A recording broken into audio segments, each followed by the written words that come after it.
हरे कृष्णा। आप सब लोगों का स्वागत है भक्ति शास्त्री कोर्स में। हम लोग लास्ट टाइम स्टडी कर रहे थे, आई थिंक मंत्र नंबर 5 पे थे हम लोग, राइट?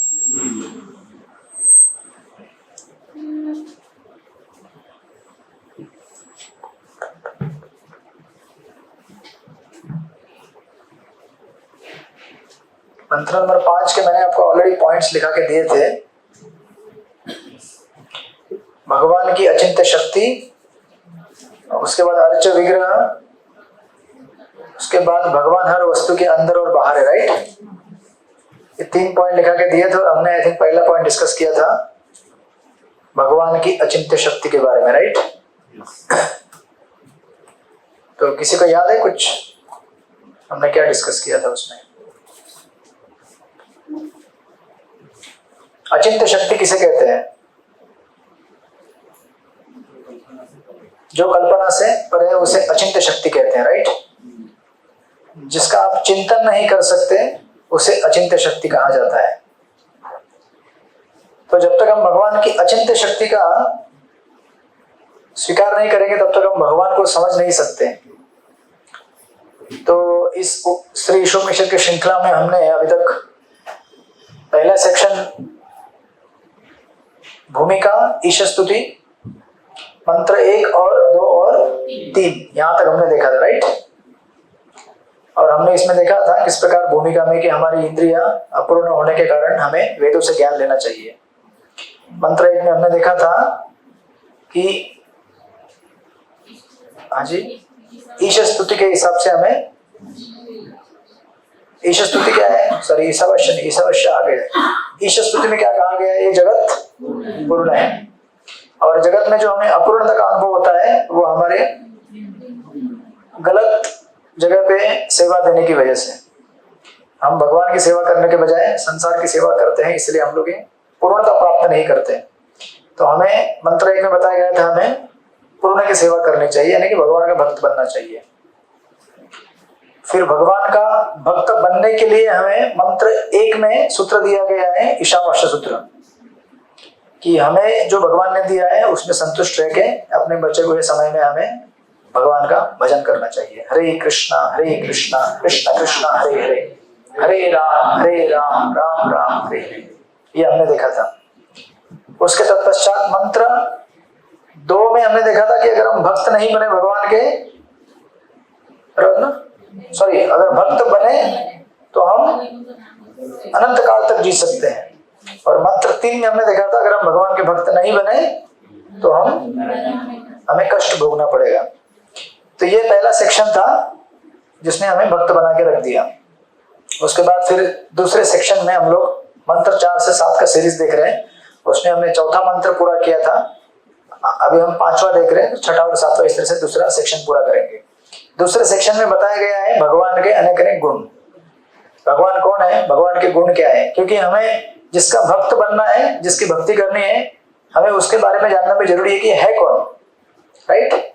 तो उसका हम वर्णन देख रहे हैं। और इसी की सीरीज में हमने मंत्र 4 देखा था जिसमें भगवान के विरोधाभास दिखाने वाले गुण थे। वो अपने धाम में स्थिर रहते हुए भी भगवान मन से अधिक वेगवान है, समस्त दौड़ने वालों को पीछे रखते हैं, शक्तिशाली देवता तक उन तक नहीं पहुंच पाते, एक स्थान पर रहते हुए भी वे वायु तथा वर्षा की पूर्ति करने वाले देवताओं को वश में रखते, राइट? ये हमने देखा था मंत्र 4 में। उसके बाद मंत्र 5 में हमने देखा था तदेजति तन्नेजति तद्दूरे तदंतिके तदंतरस्य सर्वस्य तदु सर्वस्यास्य बाह्यतः। परमेश्वर चलते हैं और नहीं भी चलते हैं, वे बहुत दूर हैं लेकिन अत्यंत निकट भी हैं, ये सबके भीतर भी हैं और वे सबके बाहर भी हैं। ये हमने 5वां मंत्र में देखा था कि भगवान किस तरह से इनके ये क्वालिटीज हैं। और हमने ये पहले ही पॉइंट डिस्कस किया था कि भगवान के अंदर क्या है, अचिंत्य शक्तियां हैं। अचिंत्य शक्ति मतलब अचिंत्य शक्ति है तभी ऐसा कर सकते हो, और चलते भी हैं और नहीं भी चलते हैं।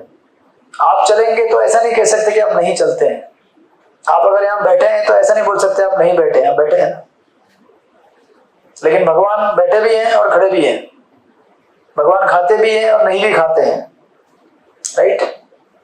ये हम भगवान के बारे में बोल सकते हैं क्योंकि भगवान के अंदर अचिंत्य शक्तियां हैं, राइट? तो हमने पॉइंट डिस्कस किया था। और है ना, बीच में प्रभुपाद परपोर्ट में कहते हैं सेकंड पैराग्राफ में, हमें यह नहीं मान बैठना चाहिए कि चूंकि हम ईश्वर को अपनी आंखों से नहीं देख सकते अतएव भगवान साकार नहीं है। श्री ईशोपनिषद यह घोषणा करके इस तरह का खंडन करता है कि भगवान बहुत दूर है लेकिन अत्यंत निकट भी है। राइट, भगवान का धाम भौतिक आकाश से परे है और हमारे पास इस भौतिक आकाश को भी मापने के साधन उपलब्ध नहीं है। यदि भौतिक आकाश ही इतना दूर तक विस्तृत है तो फिर आध्यात्मिक आकाश के विषय में क्या कहा जा सकता है जो इससे सर्वथा परे है। आध्यात्मिक आकाश परवियोग में भौतिक ब्रह्मांड से अति दूर स्थित होने की पुष्टि भगवद गीता में की गई है, लेकिन इतनी दूरी पर रहते हुए भी भगवान एक पल से भी कम समय में मन या वायु से भी तेज गति से हमारे समक्ष तुरंत अवतरित हो सकते हैं। वे इतनी तेजी से दौड़ भी सकते हैं कि कोई उनसे आगे नहीं निकल सकता। इसका वर्णन पिछले श्लोक में किया जा चुका है। राइट, तो इस तरह से भगवान, चलो नहीं हो रहा है, ठीक है चलेगा, पंखा चालू कर दो, फैन लगाओ, जो भी सबके फैन लगाओ, फैन हाँ ठीक है, जितने फैन चल रहे चलने दो, ठीक ठाक है ना। थोड़ा सा एक दरवाजे का कॉर्नर उधर थोड़ा सा खोल दो, फैन ना वो एकदम तेज आ रहा है मेरे ऊपर, हाँ ऐसा करके थोड़ा सा क्रॉस करके दीजिए, उधर ही ऊपर वाला है, थोड़ा सा क्रॉस, अच्छा आवाज भी बहुत है। हरे कृष्णा, आवाज आ रहा है आप लोग को?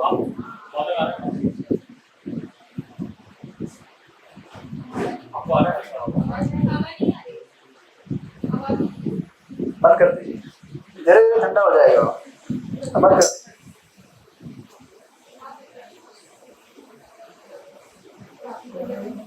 हरे कृष्णा, ऑनलाइन वाले लोग सुखी है,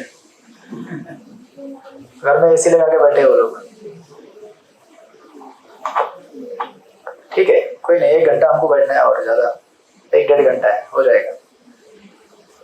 तो इस तरह से ये भगवान के हमने गुण डिस्कस किए थे जो विरोधाभास देने वाले गुण है। राइट, और आगे के पैराग्राफ में प्रभुपाद लिखते हैं, फिर भी जब भगवान हमारे समक्ष आते हैं तो हम उनकी अनदेखी करते हैं। ऐसे मूर्खतापूर्ण उपेक्षा की भर्त्सना भगवान द्वारा भगवद गीता में की गई है 9.11, अवजानन्ति माम मूढ़ा मानुषं तनुमार्षितम्, जहां वे कहते हैं कि मूर्ख लोग मुझे मरते प्राणी मानकर मेरा उपवास करते हैं, वे न तो मरते प्राणी है नहीं वे हमारे समक्ष भौतिक प्रकृति द्वारा उत्पन्न शरीर लेकर आते हैं। ऐसे अनेक तथाकथित विद्वान हैं जिनका तर्क है कि भगवान सामान्य जीव की भांति भौतिक पदार्थ से बना भौतिक प्रकृति द्वारा निर्मित शरीर लेकर अवतरित होते हैं। उनकी अचिंत्य शक्ति को न जानते हुए ऐसे मूर्ख लोग भगवान को सामान्य व्यक्ति जैसा मान बैठते हैं।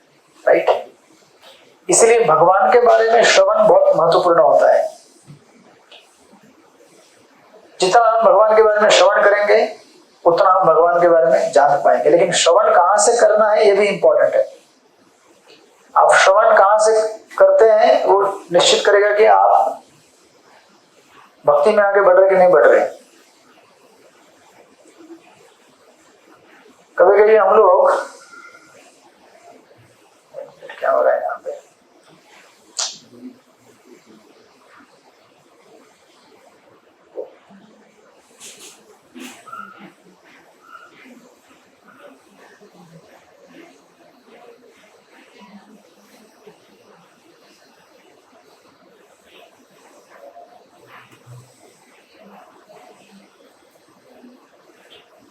कभी कभी हम लोग जो बाजार में मार्केट में कथा करने वाले लोग होते हैं उनसे सुनते हैं, हम लोग प्रोफेशनल रिसाइटर बोलते हैं उनको।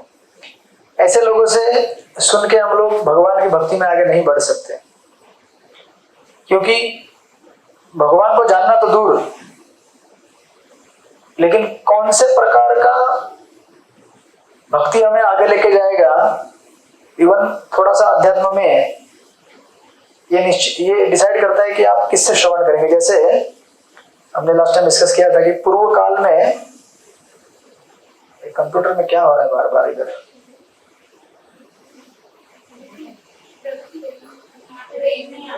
नहीं इधर वाईफाई का रेंज है, बट ये ऑनलाइन वाले सब लोग देख रहे हैं क्या? सबको दिख रहा है? जूम चालू है? यस प्रभु जी, यस प्रभु जी। ये ना इधर मेरा ये इसका माउस क्यों नहीं लगा है? माउस है ना उसके अंदर, माउस किधर है? बैग के अंदर है ना माउस? आप मेन स्क्रीन पे नहीं दिख रहे हैं। हाँ वही कुछ तो प्रॉब्लम हो गया है। हाँ यस प्रभु जी। स्टॉप।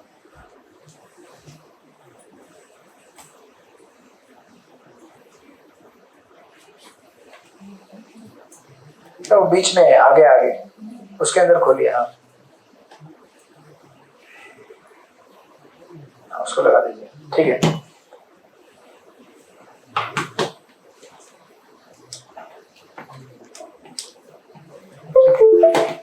अभी दिख रहा है सबको स्क्रीन? हरे कृष्णा। यस प्रभु जी, यस प्रभु जी दिख रहे हैं। ओके, या तो हम लोग डिस्कस कर रहे थे कि एक्चुअली कलयुग में पूर्व काल में लोगों को भगवान की भक्ति करने के लिए क्या हो गया? क्यों बाहर जा रहे हैं? आवाज आ रहा है? हाँ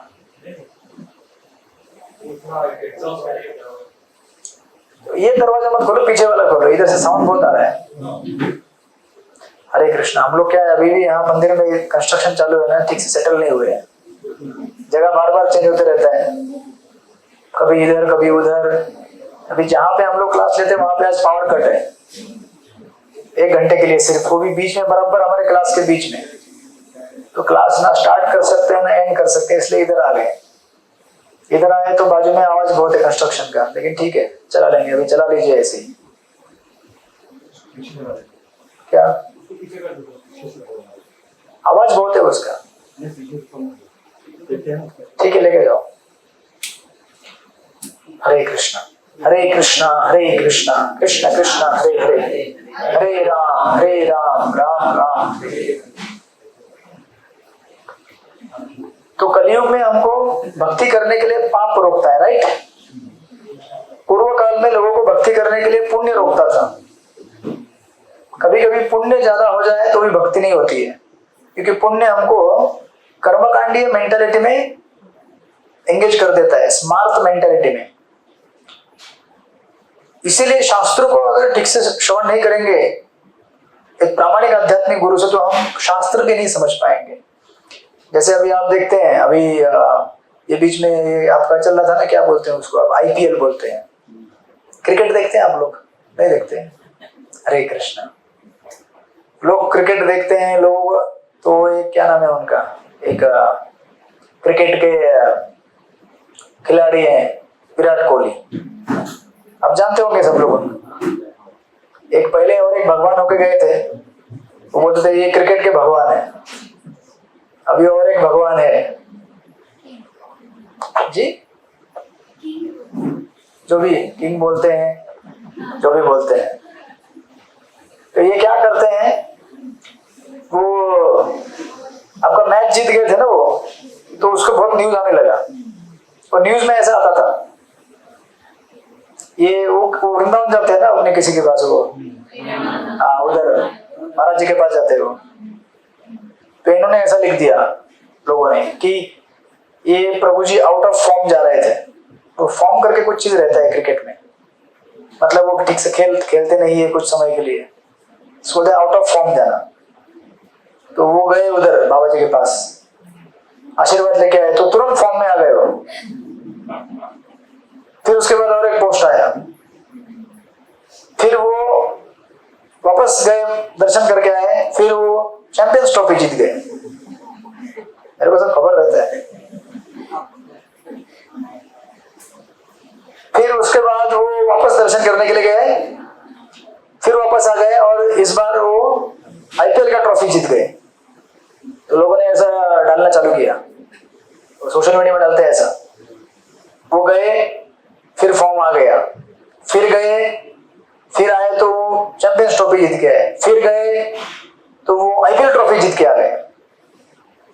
और लोग नीचे लिखा हुआ था, भगवान को दिया हुआ कोई भी समय बर्बाद नहीं जाता है।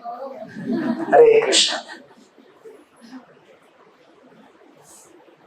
फिर अभी स्टैम्पेड हुआ, को मालूम है, भगदड़ मच गई, उसके बाद किसी ने कुछ नहीं लिखा। क्योंकि आप जब धर्म को भौतिक स्तर पे लेके आते हो, इसका परिणाम ये होता है कि लोग भौतिकवादी बन जाते हैं, भगवान के भक्त नहीं बनते हो। फिर आप अगर हर चीज को इस तरह से नापोगे कि वो भगवान के पास गए तो उसका धंधा बढ़ने लगा, वो भगवान के पास गए तो उसको नौकरी लगा, भगवान के पास गए तो शादी हो गया, भगवान के पास गए तो बच्चा हो गया, भगवान के पास गए तो आगे बच्चा नालायक निकला। क्योंकि इन सब चीजों का भगवान की भक्ति से कुछ लेना देना नहीं है। आप क्या कमाते हैं, आप कितने बड़े धनवान है या प्रभावशाली व्यक्ति, इसका भक्ति से कुछ भी लेना देना नहीं है। ये तो आपको आपके पूर्व जन्म के कर्मों के हिसाब से मिलता है। आपके पूर्व जन्म में जो भी आपने कर्म किए थे उसका पुण्य का हिसाब चुका रहे हैं अभी आप, और अभी जो आप करेंगे कर्म उसका हिसाब अगले जन्म में चुकाएंगे, अगर चुकाना चाहते हैं तो। नहीं चुकाना चाहते तो भक्ति करो, ऊपर जाओगे भगवान के पास। क्योंकि कोई भी जन्म लोगे तो उस जन्म में भले पुण्यवान जन्म लोगे, जन्म मृत्यु जरा व्याधि का दुख तो भोगना ही पड़ेगा आपको। ऐसा नहीं है ना कि व्यक्ति अगर पुण्यवान है, धनवान है तो उसको बीमारी नहीं होती, ऐसा होता है? बीमार था मैं 2 हफ्ते, ऐसा नहीं मतलब मैं पुण्यवान हूं। लेकिन संसार में कोई भी हो, चाहे गृहस्थी करने वाला हो, सन्यासी हो, ब्रह्मचारी हो, कर्मचारी हो, हर किसी को भौतिक जगत के क्लेशों से गुजरना पड़ता है।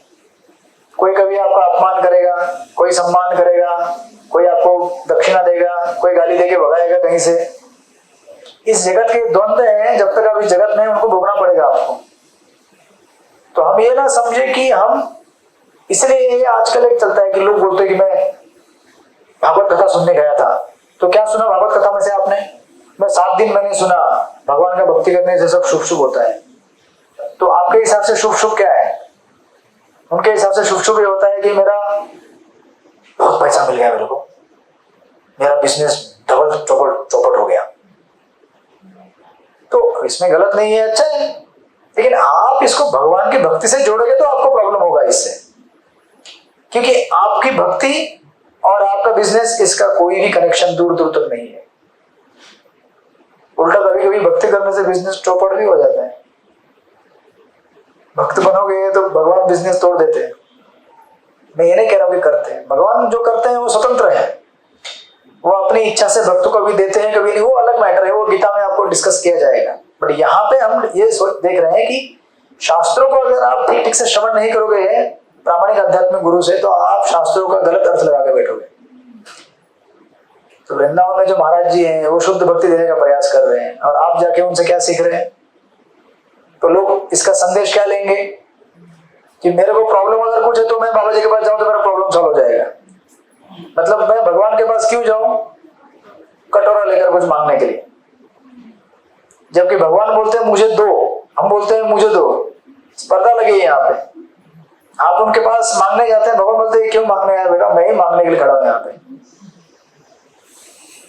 है ना। इसीलिए शास्त्र को हमें ठीक ठीक से समझना, अदरवाइज हम समझ नहीं पाएंगे हम शास्त्र में से क्या पढ़ रहे हैं। इसलिए श्रवण बहुत जरूरी है, शास्त्रों का आध्यात्मिक प्रामाणिक गुरु से श्रवण करना। इसलिए हमने वो एक उदाहरण भी देखा था लास्ट टाइम कि हमारी बुद्धि जो है उसको हमें तेज करना है शास्त्रों के माध्यम से श्रवण करके। बुद्धि तेज होगी तो बताएगी ये गलत है ये सही है, भक्ति किस लिए करनी है किस लिए नहीं करनी है। आप कमाओ, अच्छे बनो, जो करना है करो, लेकिन उसका आपके भक्ति से कुछ लेना देना नहीं है। क्या कल आपको अगर कुछ पैसा नहीं मिलेगा तो भक्ति छोड़ देंगे क्या? कल आपको कोई अपमान करेगा तो भक्ति छोड़ देंगे? कल आपको कोई अवार्ड देगा तो भक्ति छोड़ देंगे? चाहे कोई बख्शिश दे या ना दे, कोई आपको बहुत सम्मान दे या ना दे, आप बूढ़े हो जाए या जवान हो, बीमार गिरे या नहीं गिरे, 16 माला तो करते रहोगे ना। क्योंकि माला हम किसके लिए कर रहे हैं? भगवान के लिए कर रहे हैं। उसके पीछे हमारा कुछ हेतु नहीं है, क्योंकि हमको भगवान को प्रसन्न करना है, क्योंकि हमें भगवान के सेवा में युक्त होना है, इसीलिए, राइट। सो दैट्स व्हाई यहाँ पे कहा गया है, उनकी अचिंत्य शक्ति को न जानते हुए ऐसे मूर्ख लोग भगवान को सामान्य व्यक्ति जैसा मान बैठते हैं, क्योंकि वो प्रामाणिक स्रोतों से श्रवण नहीं करते, राइट। इस तरह से देन इतना बताने के बाद फिर नेक्स्ट पॉइंट आता है अर्च विग्रह, पॉइंट नंबर 2, राइट। तो पॉइंट नंबर 2 में अर्च विग्रह, तो आपको पता है अर्च विग्रह क्या होता है, मालूम है आपको? हाँ जी, अर्च विग्रह मतलब डीटी, भगवान का विग्रह, उसे अर्च विग्रह कहा जाता है, राइट। तो प्रभुपाद लिखते हैं, अचिंत्य शक्तियों से पूर्ण होने के कारण भगवान किसी भी माध्यम से हमारी सेवा का स्वीकार कर सकते हैं और वे अपनी विभिन्न शक्तियों को अपनी इच्छा अनुसार रूपांतरित कर सकते हैं। तो कोई बोलेगा ये गोपीनाथ जी का मूर्ति किसका है? मार्बल का है। मार्बल का है क्या गोपीनाथ जी का मूर्ति? मार्बल का बना है, लेकिन वो फिर भी गोपीनाथ जी है। ये भगवान की अचिंत्य शक्ति है, साक्षात भगवान खड़े हैं वहां पे। अगर वो साक्षात भगवान नहीं होते तो पिछले 30 साल से इतने सारे लोग यहाँ पे आके क्या मार्बल की मूर्ति की पूजा कर रहे हैं क्या? नहीं ना। उनकी भक्ति करके, उनका प्रसाद खाकर, उनका दर्शन करके रूपांतर हुआ है ना हमारा। इसका मतलब क्या है कि वो मार्बल नहीं है, भगवान है। भगवान के अंदर इतनी अचिंत्य शक्तियां हैं कि वो मार्बल में अपने आप को प्रकट कर सकते हैं। जैसे हिरण्यकश्यपु जब पूछा प्रहलाद महाराज को कि तुम्हारे भगवान किधर है, इस खंबे में है क्या? बोला हाँ इस खंबे में है। तो बोला तोड़ के देखो क्या? बोला तोड़ो, देखो मजा आएगा। उसने खंबा तोड़ दिया, तो उसमें से भगवान निकले बाहर। श्याम सुंदर रूप में नहीं निकले, उग्र रूप में निकले। बोले मैं इधर हूं और मैं तुमको दिखाऊंगा आज। मैं खाली मुरली नहीं बजाता हूं, मैं आज इतिहास में तुम्हारा नाम दर्ज कर दूंगा और तुम्हारी हथेलियों से हार लगा लूंगा अपने आप को। तो भगवान कहीं से प्रकट हो सकते हैं। इसलिए प्रभुपाद यहाँ पे कहते हैं, नास्तिकों का तर्क है कि भगवान या तो अपने आप अवतरित हो नहीं सकते, या यदि वे ऐसा करते हैं तो भौतिक शक्ति से बने रूप में अवतरित होते हैं। यदि हम भगवान की अचिंत्य शक्तियों के अस्तित्व को स्वीकार करें तो यह तर्क निरस्त हो जाता है, बराबर। इसलिए भगवान की अचिंत्य शक्ति को जब तक हम स्वीकार नहीं करेंगे तब तक हम भगवान को नहीं समझ सकते। भगवान को समझने के लिए उनकी अचिंत्य शक्तियों को स्वीकार करना बड़ा इंपॉर्टेंट है, राइट। फिर प्रभुपाद आगे कहते हैं,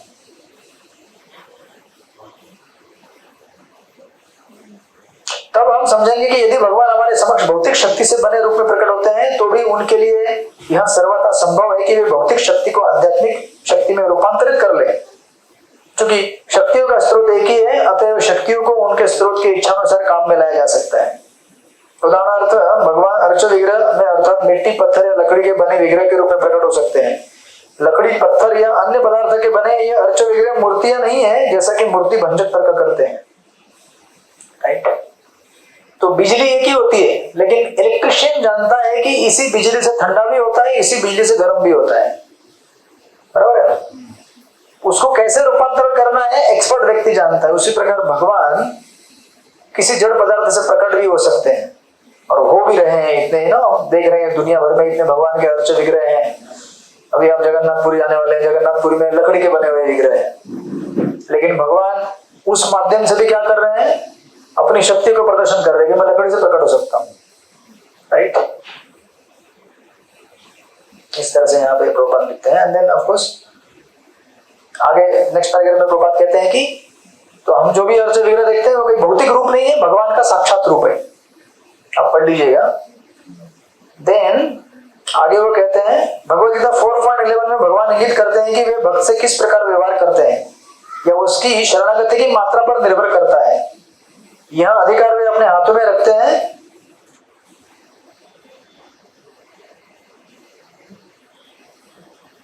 कि वे शरणागतों के अतिरिक्त किसी और के समक्ष प्रकट हो या ना हो, राइट। इस प्रकार शरणागत जीवों के लिए वे सदैव लभ्य हैं, परंतु शरणागत नहीं हुए जीवों के लिए वे अति दूर तथा अगम्य है, राइट।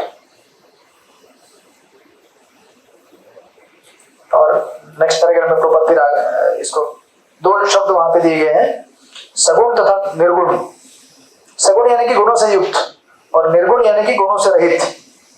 तो आपने ये कई बार सुना होगा, भारत में प्राय लोग कहते हैं कि भगवान कौन है? निर्विकार, निराकार, निर्गुण।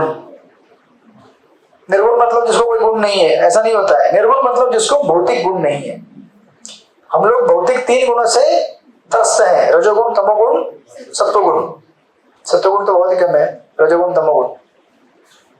कुछ लोग ऊपर तमोगुण हावी होने जा रहे हैं अभी।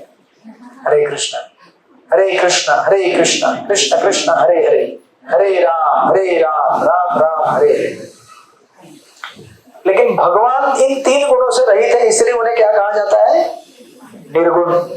राइट? निर्गुण यानी कि जिनके ऊपर किसी भी भौतिक गुण का प्रभाव नहीं है, जो शुद्ध सत्व में है, इसलिए उनको निर्गुण कहा जाता है। तो कभी आपको अगर कोई बोलेगा ना भगवान निर्गुण है, निराकार है, उसको बोलने का निर्गुण निराकार मतलब क्या? निर्गुण मतलब जिसको भौतिक गुण नहीं है, निराकार मतलब जिसको भौतिक आकार नहीं है, जिसको आध्यात्मिक आकार है। या तो लोग बोलते हैं भगवान का रूप नहीं, कुछ नहीं। भगवान मतलब क्या? हवा। वो दिन में जो 5 बार लोग पढ़ते हैं ना दिन भर, वो बोलते भगवान भगवान भगवान भगवान हवा। अरे ऐसा थोड़ी होता है। आप किसी को बोल रहे हो, प्रार्थना करते हो, तो उसको कान रहेंगे ना सुनने के लिए, नहीं तो बोल कैसे रहते हो आप? कुछ चढ़ावा चढ़ाते हैं तो वो लेने के लिए उसके हाथ होने चाहिए ना। राइट? तो लोगों को समझ में नहीं आता है। तो मायावादी लोग या फिर ये जो तथाकथित लोग जो है, वो कहते हैं कि भगवान निराकार है। निराकार नहीं है, भगवान का आकार है। जब आपको आकार है, आप भगवान के अंश है, तो जिसके अंश है उसको आकार नहीं रहेगा क्या? रहेगा ना। राइट? तो प्रभुपाद उसी चीज को वहां पे कह रहे हैं, निर्गुण वर्सेस सगुण। राइट? तो पूरा जो मैंने चीज कहा इसको इलेबोरेट कर रहे हैं, प्रभुपाद आप पढ़ लीजिएगा। एक्चुअली रामायण में कहा गया है, भगवान नारायण को वर्णन करते हुए, नारायण क्या है? अनंत गुण संपन्न, मतलब अनेक अनेक गुणों से संपन्न है भगवान। और जीव गोस्वामी मायावादी लोगों को रिफ्यूट करते, उनका खंडन करते समय बोलते हैं, मायावादी लोग बोलते हैं कि ब्रह्म की व्याख्या क्या है? तो मायावादी लोग कहते हैं सत्यम ज्ञानम आनंदम। तो कहते हैं कि ब्रह्म यानी कि भगवान मतलब सत्य, ज्ञान और आनंद से भरा हुआ है। लेकिन वो क्या है? कुछ भी नहीं, वो निराकार है। तो आप फिर उनको इन 3 शब्दों से क्यों उच्चारित करते हैं? सत्यम, ज्ञानम, आनंदम। आप जब ये 3 विशेषण लगा रहे हैं भगवान को, तो ये गुण है, उनके अंदर गुण है, तभी तो आप लगा रहे हैं ना। सत्यम, ज्ञानम और आनंदम। सत्य है वो ज्ञान से भरे हैं और आनंद पूर्ण है। ये कौन हो सकता है? ये व्यक्ति हो सकता है ना। तो निराकार चीज कैसे हो सकता है? राइट? इस तरह से जीव गोस्वामी उसको रिफ्यूट करते हैं। राइट? एंड देन तो इस तरह से दूसरा पॉइंट है कि भगवान का अर्च विग्रह या फिर भगवान कोई भौतिक वस्तु नहीं है। भले आपको किसी अर्च विग्रह में भगवान दिखे, लेकिन भगवान क्या है? उस अर्च विग्रह में अपने शक्ति से प्रकट होते हैं, क्योंकि उनकी अचिंत्य शक्ति है। इसलिए याद रखें कभी भी, अध्यात्म में सबसे पहला पॉइंट है अचिंत्य शक्ति भगवान की। जब तक आप भगवान की अचिंत्य शक्ति को स्वीकार नहीं करते, तब तक आप भगवान की किसी भी प्रकार की व्याख्या, किसी भी प्रकार के संदर्भ को समझ नहीं पाएंगे। भगवान ऐसे हैं जिनकी शक्ति है ऐसी, जिनका आप चिंतन नहीं कर सकते। भगवान एक खंभे से प्रकट हो सकते हैं, कैसे प्रकट हो सकते हैं? भगवान की शक्ति है, क्योंकि भगवान हर अणु और रेणु में है, हर जीव के अंदर परमात्मा रूप में बैठे हुए हैं। हर कहीं से भगवान प्रकट हो सकते हैं। राइट? और ये सब जानने के लिए आपको क्या करना पड़ेगा? एक प्रामाणिक आध्यात्मिक गुरु से श्रवण करना पड़ेगा। किसी भी प्रामाणिक आध्यात्मिक गुरु से श्रवण करेंगे आप, तो आपको यही चीज बताएंगे। और जो आध्यात्मिक प्रामाणिक गुरु नहीं है, आप उनसे श्रवण करने जाएंगे तो आपको पहले ही बोलेंगे, क्या बोलेंगे? बेटा मंदिर आए हो, पहले थोड़ा दक्षिणा तो चढ़ाओ यहाँ पे। सस्ते फॉलोवर के चक्कर में जाओगे, बहुत सारे फॉलोवर मिलेंगे आपको, है ना। इसलिए प्रभुपाद को जब एक बार एक व्यक्ति मिले, कहीं ट्रेन में जर्नी कर रहे थे, सफर कर रहे थे, तो बोले कि स्वामी जी हमें आशीर्वाद दीजिए, आशीर्वाद। तो प्रभुपाद बोले आशीर्वाद चाहिए, आ जाओ इधर पर। देखो मेरा अगर आशीर्वाद मिलेगा ना तो उसके जैसे हो जाओगे। सामने एक ब्रह्मचारी बैठा था, बोला उसका जैसा। तो बोला नहीं चाहिए नहीं चाहिए नहीं चाहिए, आपको ब्लेसिंग्स नहीं चाहिए। तो लोगों को भौतिक जगत से विरक्ति में इंटरेस्ट नहीं है, आसक्ति बढ़ाने के लिए अगर आप धर्म का इस्तेमाल करोगे तो आप सबसे बड़े मूर्ख बन रहे हो। धर्म का अभ्यास इसलिए नहीं किया जाता कि हम संसार में फले फूले। धर्म का अभ्यास इसलिए किया जाता था कि हम संसार से विरक्त हो जाए। आपको जो मिलना है मिलेगा। मैं ये नहीं कह रहा हूं कल से नौकरी धंधा बंद कर दीजिए, आज से मैं गरीब हो गया, क्यों मैं विरक्त हो गया हूं। ऐसे विरक्त नहीं होते। वास्तव विरक्ति मतलब आपके पास होने के बाद भी आप उससे आसक्त नहीं है। आपके पास है फिर भी आप उसको क्या कर रहे हैं, खुद के भोग में न लगाते हुए भगवान की सेवा में लगा रहे हैं। आप तभी वास्तविक सन्यासी हैं। सन्यासी मतलब 4 कपड़े पहनने से, भगवे वस्त्र पहनने से और बाल मुंडाने से सन्यासी नहीं बनते। अम्बरीश महाराज सबसे बड़े सन्यासी थे भागवत में, परीक्षित महाराज सबसे बड़े सन्यासी थे, प्रहलाद महाराज सबसे बड़े सन्यासी थे। भागवत में जितने भी उदाहरण है सारे पांडव सबसे बड़े सन्यासी थे। गृहस्थ आश्रम में रहते हुए भी एक ब्रह्मचारी सन्यासी से लाख करोड़ गुना बढ़ के थे वो, है ना। तो हमें ऐसा भक्त बनना है, लेकिन इसके लिए श्रवणम जो है एक प्रॉपर गुरु से होना चाहिए। तब जाके आप इन चीजों को रिकंसाइल कर सकते हो, समझ सकते हो, राइट। अदरवाइज नहीं समझ पाओगे। इट्स वेरी डिफिकल्ट, क्योंकि कितना कॉम्प्लिकेटेड है समझने के लिए। लेकिन आपने प्राय भारत में जाएंगे तो लोग बोलेंगे भगवान कौन है। पहले लोगों आप पूछे लोगों को भगवान कौन है, हर कोई अपनी अलग अलग व्याख्या देगा। भगवान मतलब गणेश जी, भगवान मतलब दुर्गा, भगवान मतलब शिव जी, भगवान मतलब मेरे बाबा मेरे गली में रहते हैं,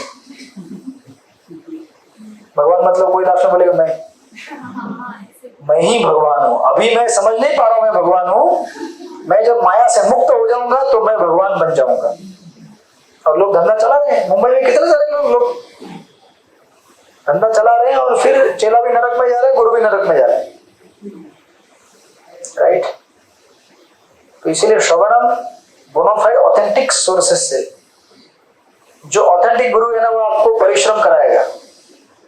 मजा मस्ती करने के लिए नहीं बोलेगा वो बोलेगा 16 वाला करो 2 घंटा। इतना तो किधर भी नहीं बोलेगा बोला। आज तक किसी भी संस्था में मेरे को नहीं बोला कि 2 घंटा बैठ के जप करो।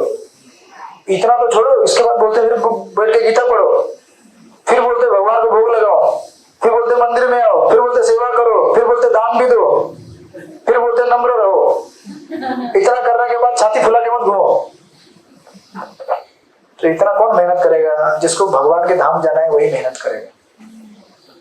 और इसलिए प्रभुपाद जब अमेरिका गए तो उन्होंने इतने सारे लोगों को बोले स्वामी जी आपका रूल बहुत कठिन है, आपको लोग नहीं फॉलो कर पाएंगे। बोले जितने लोग करेंगे मैं उतने में संतुष्ट हूँ। हमको 1000 तारों से एक चांद काफी है। एक चांद अच्छा हो तो पूरे सृष्टि को उजाला देगा। ऐसे लाखों करोड़ों टिमटिमाते छोटे छोटे छोटे तारे इकट्ठा करके कुछ फायदा है? कुछ फायदा नहीं, राइट।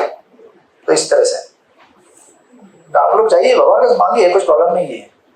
लेकिन हमें समझ में आना चाहिए कि हम भगवान के पास क्यों आए हैं, किस लिए आए हैं।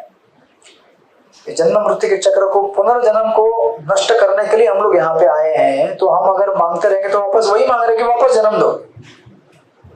तो लोग जाएंगे बोलेंगे अगले जन्म में मैं बड़ा क्रिकेटर बनना चाहिए। तो क्या मांग रहे हैं आप? और एक जन्म मांग रहे हैं, मांग लो। फिर वही जन्म मृत्यु संसार चक्र में।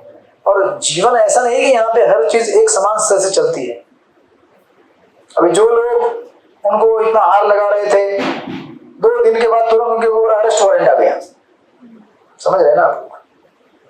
विराट कोहली 2 दिन पहले लोग इतना हार लगा रहे थे, 2 दिन बाद लोग गाली देने लगे कि आपने इतना ये कर दिया तो इतने लोग मर गए, तो आप किसी को पैसा दे रहे हैं क्या? आप तो कितना पैसा कमाए हैं, आप दीजिए लोगों को। फिर अभी तो आपके अगर इंसानियत है, अगर आपके दिल में अगर दुआ है भगवान के, भगवान तो दूर है, जनक जो लोग मर गए इधर, तो किसी ने कुछ दिया किसी को पैसा? जो मरे वो कौन थे? मूर्ख लोग थे, अपना समय बर्बाद किए और हमारा भी समय बर्बाद कर दिया। सोशल मीडिया में न्यूज पहले तो लोग देख लेते 4-4 घंटे तक, क्या हुआ क्या हुआ क्या हुआ, लोग मर गए। केवल कालाबाजारी, सट्टाबाजारी। एक जन ने तो ये कहा ऐसा कि वो जो खेलते हैं, अब समझो कोई टीम जीत गया, कौन सा टीम जीत गया? बैंगलोर का टीम जीत गया, तो उसमें बैंगलोर का खिलाड़ी कोई है क्या? सब सारे भाड़े के टट्टू जो खरीद लेके आते हैं, ये क्या हो गया? जुआ हो गया ना ये। आप खरीदो और फिर सट्टा लगाओ, ये जीतेगी तो इतना पैसा मिलेगा। मैं किसी के अगेंस्ट नहीं हूं, जिसको खेलना है खेलो, लेकिन जो सामान्य जनता है ये बेचारी इसमें क्या होती है, मूर्ख बनती है। आप खेल कूद करो, एंटरटेनमेंट करो, कोई प्रॉब्लम नहीं है, लेकिन उसका लिमिट होना चाहिए, उसका एक रेगुलेशन होना चाहिए। खेल को आप अगर सट्टा बना दोगे तो सट्टा हो जाएगा, और इसमें सबका नुकसान है, राइट? तो ये ना सोचे कि आज भगवान ने मुझे दिया, मैं बहुत जीत गया। जीवन इस तरह से नहीं चलता है। 1 मिनट में आप कंगाल हो जाओगे, 1 मिनट में। भौतिक शक्ति इतनी भयानक है, माया। 1 मिनट पहले आप करोड़पति हो, दूसरे मिनट में रोड हो जाओगे रोडपति। 1 मिनट पहले सौंदर्यवान हो, 1 मिनट के बाद बड़ा एक्सीडेंट हो गया, कुछ हो गया, हरि बोल, जीवन भर के लिए अपाहिज, लकड़ी लेके बैठे रहे जगह पे। ये शरीर इतना नाजुक है, ये संसार इतना भयानक है, कभी भी आपके साथ कुछ भी हो जाएगा। तो आप ये ना सोचे कि मैं यहाँ पे भगवान से मांग मांग के खुश रहूं, नहीं, ऐसा नहीं हो सकता। आपको भगवान दे भी तो आप टिका नहीं पाओगे, क्योंकि ये जगह टिकने के लिए नहीं बनी हुई है। ये जगह यहाँ से आपको निकलने के लिए दिया हुआ ये मनुष्य योनि है, यहाँ से निकलो। इसलिए नहीं कि यहाँ पे और मांगते रहो और फिर मांगते रहो और फिर इस तरह से पूरे संसार में धर्म का इस तरह से व्यापार करो। धर्म का व्यापार ही हो रहा है ना। भगवान के पास गया, मुझे बहुत मिला। अरे भगवान के पास जाने के बाद भगवान की भक्ति मिली आपको, जिससे आपका हृदय संतुष्ट हुआ, ये सबसे बड़ी उपलब्धि है। बाकी चीज ठीक है, भगवान ने दिया तो बढ़िया है, नहीं दिया तो भी बढ़िया है, क्योंकि हृदय अगर हमारा संतुष्ट होना है तो भगवान की भक्ति सही होगा, भजन सही होगा। बाकी चीज ठीक है, मिला नहीं मिला भगवान की कृपा, या नहीं देने में भी भगवान की कृपा होती है, देने में भी कृपा होती है, राइट? इस तरह से। और फिर लास्ट के पॉइंट में फिर प्रभुपाद कहते हैं कि भगवान हर वस्तु के भीतर भी है और अंदर भी है। तो इसको समझने के लिए आपको एक श्लोक लिखना पड़ेगा भगवद गीता का। आप लिख लीजिए, ये गीता का 9वें अध्याय का 4था और 5वां श्लोक है, ठीक है? 9.4 and 5। मया तत्वमिदं सर्वं जगत अव्यक्तम मूर्तिना मत्स्थानि। तो आप जूम वाले जो है कोई उसको पेस्ट कर दो व्हाट्सएप ग्रुप में। 9.4 and 5 भगवद गीता, ये श्लोक जहां पे इसको लिखना है, यहाँ पे लिख लीजिए, मया तत्वमिदं सर्वं जगत अव्यक्तम मूर्तिना मत्स्थानि सर्वभूतानि न चाहम तेषु अवस्थिता। अभी गूगल करेंगे तुरंत मिल जाएगा आपको, भगवद गीता 9.4 and 5 मिला? गूगल पे डाल दिया आपने? सॉरी, व्हाट्सएप ग्रुप में। हाँ जी,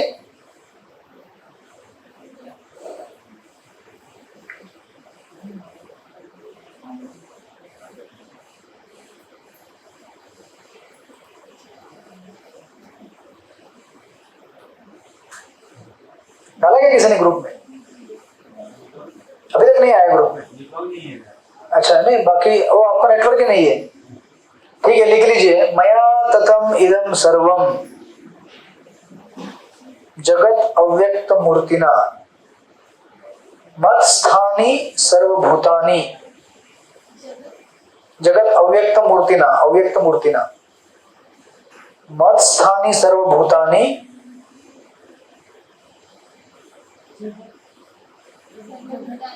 जगत अव्यक्त मूर्तिना मत्स्थानि सर्वभूतानि न चाहम तेषु अवस्थिता। न चाहम तेषु अवस्थिता, ये चौथी लाइन है।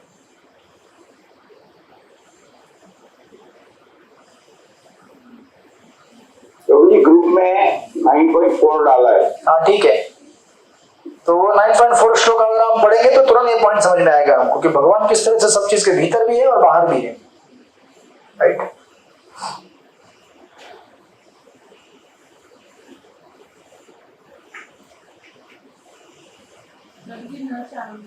न चाहम तेषु अवस्थिता, तो बाद में आप लोग जाके देख लीजिएगा। इसका अर्थ ये होता है, आपने एकदम शुरू में ही भगवान के 3 स्तर पढ़ लिए हैं। कौन से 3 है भगवान के स्तर? हाँ, ब्रह्मा, परमात्मा, भगवान। ये 3 भगवान के स्तर है, राइट। ब्रह्म मतलब क्या होता है? भगवान के शरीर से निकलने वाली तेज कांति ब्रह्म ज्योति, जो पूरे ब्रह्मांड में फैली हुई है, आध्यात्मिक भौतिक भगवान के शरीर से निकलने वाला तेज, उसको कहा जाता है ब्रह्म ज्योति। उसके बाद परमात्मा, और उसके बाद भगवान। परमात्मा मतलब परमात्मा जो हम सब हृदय में बैठे हुए हैं, और भगवान मतलब भगवान जो गोलोक, अयोध्या, द्वारका, वैकुंठ में जो भगवान विराजमान है, नारायण के रूप में, राम के रूप में, कृष्ण के रूप में, ये सब क्या है? भगवान है। ये 3 स्तर आपको मालूम है? मालूम है सबको? तो अभी आपको तुरंत समझ में आएगा श्लोक ये क्या कहना चाहते हैं, अंदर भी बाहर भी। तो अभी अगर आप इस श्लोक को आप पढ़ेंगे, मया ततम इदम सर्वम जगत अव्यक्त मूर्तिना, ये जो पहली लाइन है, मया ततम इदम सर्वम जगत, जगत मतलब पूरे संसार में, अव्यक्त मूर्ति, अव्यक्त मतलब मैं अव्यक्त रूप में हर जगह फैला हुआ हूं। ये कौन है? ब्रह्म। अव्यक्त मतलब जिसका रूप नहीं है, मतलब अनमैनिफेस्ट फॉर्म में, राइट। अव्यक्त, अव्यक्त मूर्ति मतलब वो कौन है? ब्रह्म है। सबको समझ में आया? नहीं समझ में आया? महेंद्र को समझ में आया कि नहीं समझ में आया? जी फिर से बताइए। इस ब्रह्मांड में पूरी तरह भगवान क्या हुए हैं? अपने ब्रह्म रूप में फैले हुए हैं। ब्रह्म ज्योति भगवान के शरीर से निकलने वाली जो तेज कांति, बराबर है। इवन जो सूरज की रोशनी है ना, इस सूरज की रोशनी को तेज कहां से मिलता है? भगवान की ब्रह्म ज्योति से। तो इनडायरेक्टली हम लोग क्या है, हमारा पोषण कौन कर रहे हैं? भगवान कर रहे हैं। हम सूरज नहीं कर रहे हमारा पोषण, सूरज माध्यम है। और ये जो यहाँ पे लाइट जल रहा है, ये सूरज से बना हुआ है, सूरज की सौर ऊर्जा से बना हुआ है। और सौर ऊर्जा कहां से आती है? भगवान के ब्रह्म ज्योति से। भगवान की ब्रह्म ज्योति भगवान से आती है, मतलब इनडायरेक्टली हमको पोषण कौन कर रहा है? चंद्रमा का जो तेज है वो भी ब्रह्म ज्योति से आता है। और जितनी भी वनस्पति है उनका पोषण कौन करता है? चंद्रमा करता है। तब 15वें अध्याय में देखेंगे गीता के, जो वनस्पतियां होती है उनके अंदर रस चंद्रमा भरता है। तो करेले का टेस्ट करेले का जैसा क्यों आता है? क्योंकि उसमें चंद्रमा ने रस भर दिया। आम का रस आम जैसा होता है, आलू का आलू जैसा होता है, आलू का रस होता है, गन्ने का रस गन्ने का जैसा होता है। ये अलग अलग सब्जियों के जो टेस्ट है, फ्लेवर, ये कौन देता है? चंद्रमा देता है। लेकिन चंद्रमा को शक्ति कौन देता है? किसके माध्यम से? ब्रह्म ज्योति के माध्यम से। मतलब अल्टीमेटली हमको पोषण करने वाला कौन है? भगवान है। तो अभी ये देखिए, ये जो पहला लाइन दिया है, मया ततम इदम सर्वम जगत अव्यक्त, मैं पूरे जगत में अव्यक्त मूर्ति के रूप में अपने आप को फैला के रखा हूं। ये कौन है? भगवान का ब्रह्म रूप है। तो मतलब भगवान, ये जो पॉइंट हमारा है, भगवान हर वस्तु के अंदर और बाहर है। हर वस्तु के बाहर है मतलब क्या? ब्रह्म रूप में भगवान हर जगह फैले हुए हैं, राइट। लेकिन फिर कहते हैं मत स्थानी सर्वभूतानि, लेकिन फिर भी मैं सारे जीवों के अंदर हूं। हाँ, ये कौन है? परमात्मा के रूप में भगवान हर जीवों के अंदर बैठे हुए हैं। लेकिन फिर कहते हैं न चाहम तेषु, लेकिन फिर भी मैं उनके अंदर नहीं हूं। तो वो कौन है? भगवान, जो गोलोक में बैठे हुए हैं। तो आप कहेंगे अरे ऐसा कैसे होता है? ये परमात्मा और भगवान गोलोक में अलग अलग कैसे हो गए? अलग अलग है, अलग अलग है कि नहीं? यहाँ पे बैठने वाले गोपीनाथ जी और हमारे हृदय के परमात्मा अलग अलग है भी और नहीं भी। यही तो मजा है, इसी को कहते हैं अचिंत्य शक्ति। इधर परमात्मा जो बैठे हैं वो गोपीनाथ जी है, साथ में नहीं भी है। नहीं कैसे? क्योंकि ये परमात्मा है चतुर्भुज रूप, गोपीनाथ जी द्विभुज रूप है। परमात्मा मुरली नहीं बजाते, लेकिन गोपीनाथ जी मुरली बजा रहे हैं। लेकिन फिर भी वही है, फिर भी नहीं है। जिसको समझ में आया समझ में आया, नहीं आया सो जाओ, मजा करो आराम से। भगवान की मर्जी, भगवान की मर्जी है इस तरह से। लेकिन फिर देखिए,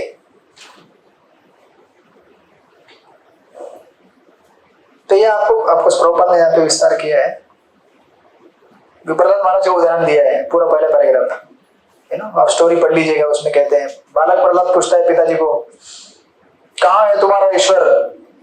जब प्रहलाद ने उत्तर दिया कि ईश्वर सर्वत्र निवास करते हैं, तो पिता ने क्रुद्ध होकर पूछा कि क्या तुम्हारा ईश्वर इस महल के खंबे के अंदर है? बोला हाँ है। फिर वो पढ़ लीजिए आप, इस तरह से भगवान उस खंबे से प्रकट हुए, राइट। और लेकिन प्रभुपाद कहते हैं कोई नास्तिक भगवान को प्रकट होने का आदेश नहीं दे सकता, लेकिन भगवान अपने भक्त पर कृपा दिखाने के लिए कहीं भी प्रकट हो जाएंगे। तो नरसिंहदेव हिरण्यकश्यप के कहने पे प्रकट नहीं हुए, प्रहलाद के कहने पे प्रकट हुए। समझे कि नहीं समझे? भगवान प्रकट होते हैं असुर का वध करने के लिए नहीं, भक्तों का रक्षा करने के लिए। इसमें असुर का वध हो जाता है, भक्तों का वध रक्षा, साथ में उनके साथ प्रेम का आदान प्रदान करने के लिए। क्योंकि असुरों का वध करना तो बड़ा आसान है, हार्ट के अंदर का एक आर्टरी को ब्लॉक कर दो, हरे कृष्ण, पता नहीं ब्लॉकेज आता है ना, ब्लॉक कर दो उसका एक आर्टरी, बस एक आर्टरी ब्लॉक कर दो, खत्म। ऑपरेशन करते हैं ना आप लोग, नहीं हुआ आप लोग? हरे कृष्ण। ये मेरा हुआ है बाईपास, बाईपास हुआ है, मेरे पिताजी का हुआ है, अभी एक हमारे ग्रुप के डिवोटी है वो राजेश पांचाल, तो उनका हुआ। तो शरीर इतना जबरदस्त है हमारा, और हमको उससे इतनी उम्मीद है कि हम लोग लगे रहते हैं, मजा करेंगे, बहुत संसार में मजा है, भोग करेंगे, कर लो। शरीर का एक नली यहां से वहां हो गया तो फिर हरे कृष्ण। ये यंत्रणा इतना नाजुक है ना, थोड़ा सा अगर इधर का उधर हो गया, मिलीमीटर है सिर्फ, बस। तो असुरों को मारने के लिए भगवान को ज्यादा विशेष प्रयास नहीं करना पड़ता है, तो भगवान प्रकट होते हैं भक्तों के साथ प्रेम का आदान प्रदान करने के लिए, राइट? तो वो वहां पे लिखा गया है। Then of course next paragraph में प्रभुपाद कहते हैं कि ब्रह्म संहिता में कहा गया है कि आदि भगवान गोविंद अपने पूर्ण अंश द्वारा प्रत्येक वस्तु में प्रवेश करते हैं, वे ब्रह्मांड के तथा ब्रह्मांड के सारे परमाणुओं में तक प्रवेश करते हैं। इस तरह से भगवान अंदर भी है, बाहर परमात्मा के रूप, ब्रह्म ज्योति के रूप में है, अंदर परमात्मा के रूप में है, और इस जगत के बड़े भगवान के रूप में है, राइट? फिर भी आगे जाके नेक्स्ट लास्ट पैराग्राफ में प्रभुपाद लिखते हैं, तथ्य तो यह है कि भीतर तथा बाहर ईश्वर के अतिरिक्त कुछ भी नहीं है। प्रत्येक वस्तु उनकी विभिन्न शक्तियों को प्रकटते हैं। जिस तरह अग्नि से ताप का तथा प्रकाश उत्पन्न होते हैं, उसी तरह उनकी विभिन्न शक्तियों में एक रूपता है। इस एक रूपता के होने पर भी भगवान अपनी व्यक्तिगत रूप में उन सब वस्तुओं को पूर्ण रूप में भोगते हैं जो उनके अनुस्वरूप जीवों द्वारा सूक्ष्म मात्रा में भोग्य है। तो इसलिए गीता के आप उस चौथे श्लोक में जाएंगे 9.4, इतना बोलने के बाद भगवान बोलते हैं, देखो मैं इस जगत में फैला हुआ हूं, लेकिन फिर भी मैं जीवों के अंदर हूं, फिर भी मैं सबसे अलग हूं। तो फैला हूं ब्रह्म ज्योति के रूप में, अंदर हूं परमात्मा के रूप में, अलग हूं मैं, भगवान टोटली अलग हूं मैं, गोलोक में अपना मुरली बजा रहा हूँ, रासलीला कर रहा हूँ, मुझे कुछ लेना देना नहीं है मुंबई में क्या हो रहा है, वो देखने का काम किसका है? परमात्मा। मेरा काम नहीं है वो सब, राइट? आप बोलेंगे गोपीनाथ जी क्या कर रहे हैं यहाँ पे? गोपीनाथ जी बैठ के क्या मुरली बजा रहे हैं खाली, आप कुछ भी लेके जाओ उनके पास, वो मुरली बजाते रहते हैं। आप दुखी होके जाओ मुस्कुराते हैं, आप सुखी होके जाओ मुस्कुराते हैं, आप कुछ भी मत करो ऐसे बैठो फिर भी मुस्कुराते हैं। उनका काम है खाली क्या करना? मुस्कुराते हैं। और राधा रानी का काम है उनको हार पहनाते रहना, हार पहनाते रहती है, चेंज होते रहता है हार, सखियां हवा देती रहती हैं। आपकी दुनिया में कुछ भी हो जाए उनका काम रुकता नहीं है। आपको डेंगू हो गया तो भी हार करते रहेंगे, आपको कैंसर हो गया, डायबिटीज, वो उनका काम चलते रहता है। और वो कहते हैं देखो हमारे लीला में प्रवेश करना है, हाँ करना है, तो फिर जप करो, बुखार आए जप करो, नहीं आए जप करो, लॉटरी लग गया जप करो, भिखारी बन गया जप करो। क्योंकि इन सारी चीजों का भक्ति से कुछ भी लेना देना नहीं है। हमारी भक्ति और हम और हमारा संसार टोटली कंप्लीटली अलग दुनिया है। आप बोलेंगे लेकिन ऐसे कैसे? अगर कल मेरे घर में खाने पीने का सामान नहीं रहेगा तो मैं जब कैसे करूंगा? बराबर ऐसा होता? बोले कल मेरा बिल भरना है लाइट का, पैसा नहीं है, मेरा जब नहीं हो रहा है आज, तो वो भगवान देखेंगे कैसे भरना है। आप आपका कर्तव्य पूरा करो। आपका ड्यूटी क्या है? आपका ड्यूटी क्या है? 8 घंटे ड्यूटी करो। 8 घंटा ड्यूटी करने के बाद ये मत सोचो कि और 8 घंटे ड्यूटी करता हूं तो केवल पैसा मिलेगा, नहीं। 8 घंटा ड्यूटी कर लिया ना बस, इससे ज्यादा नहीं करने का।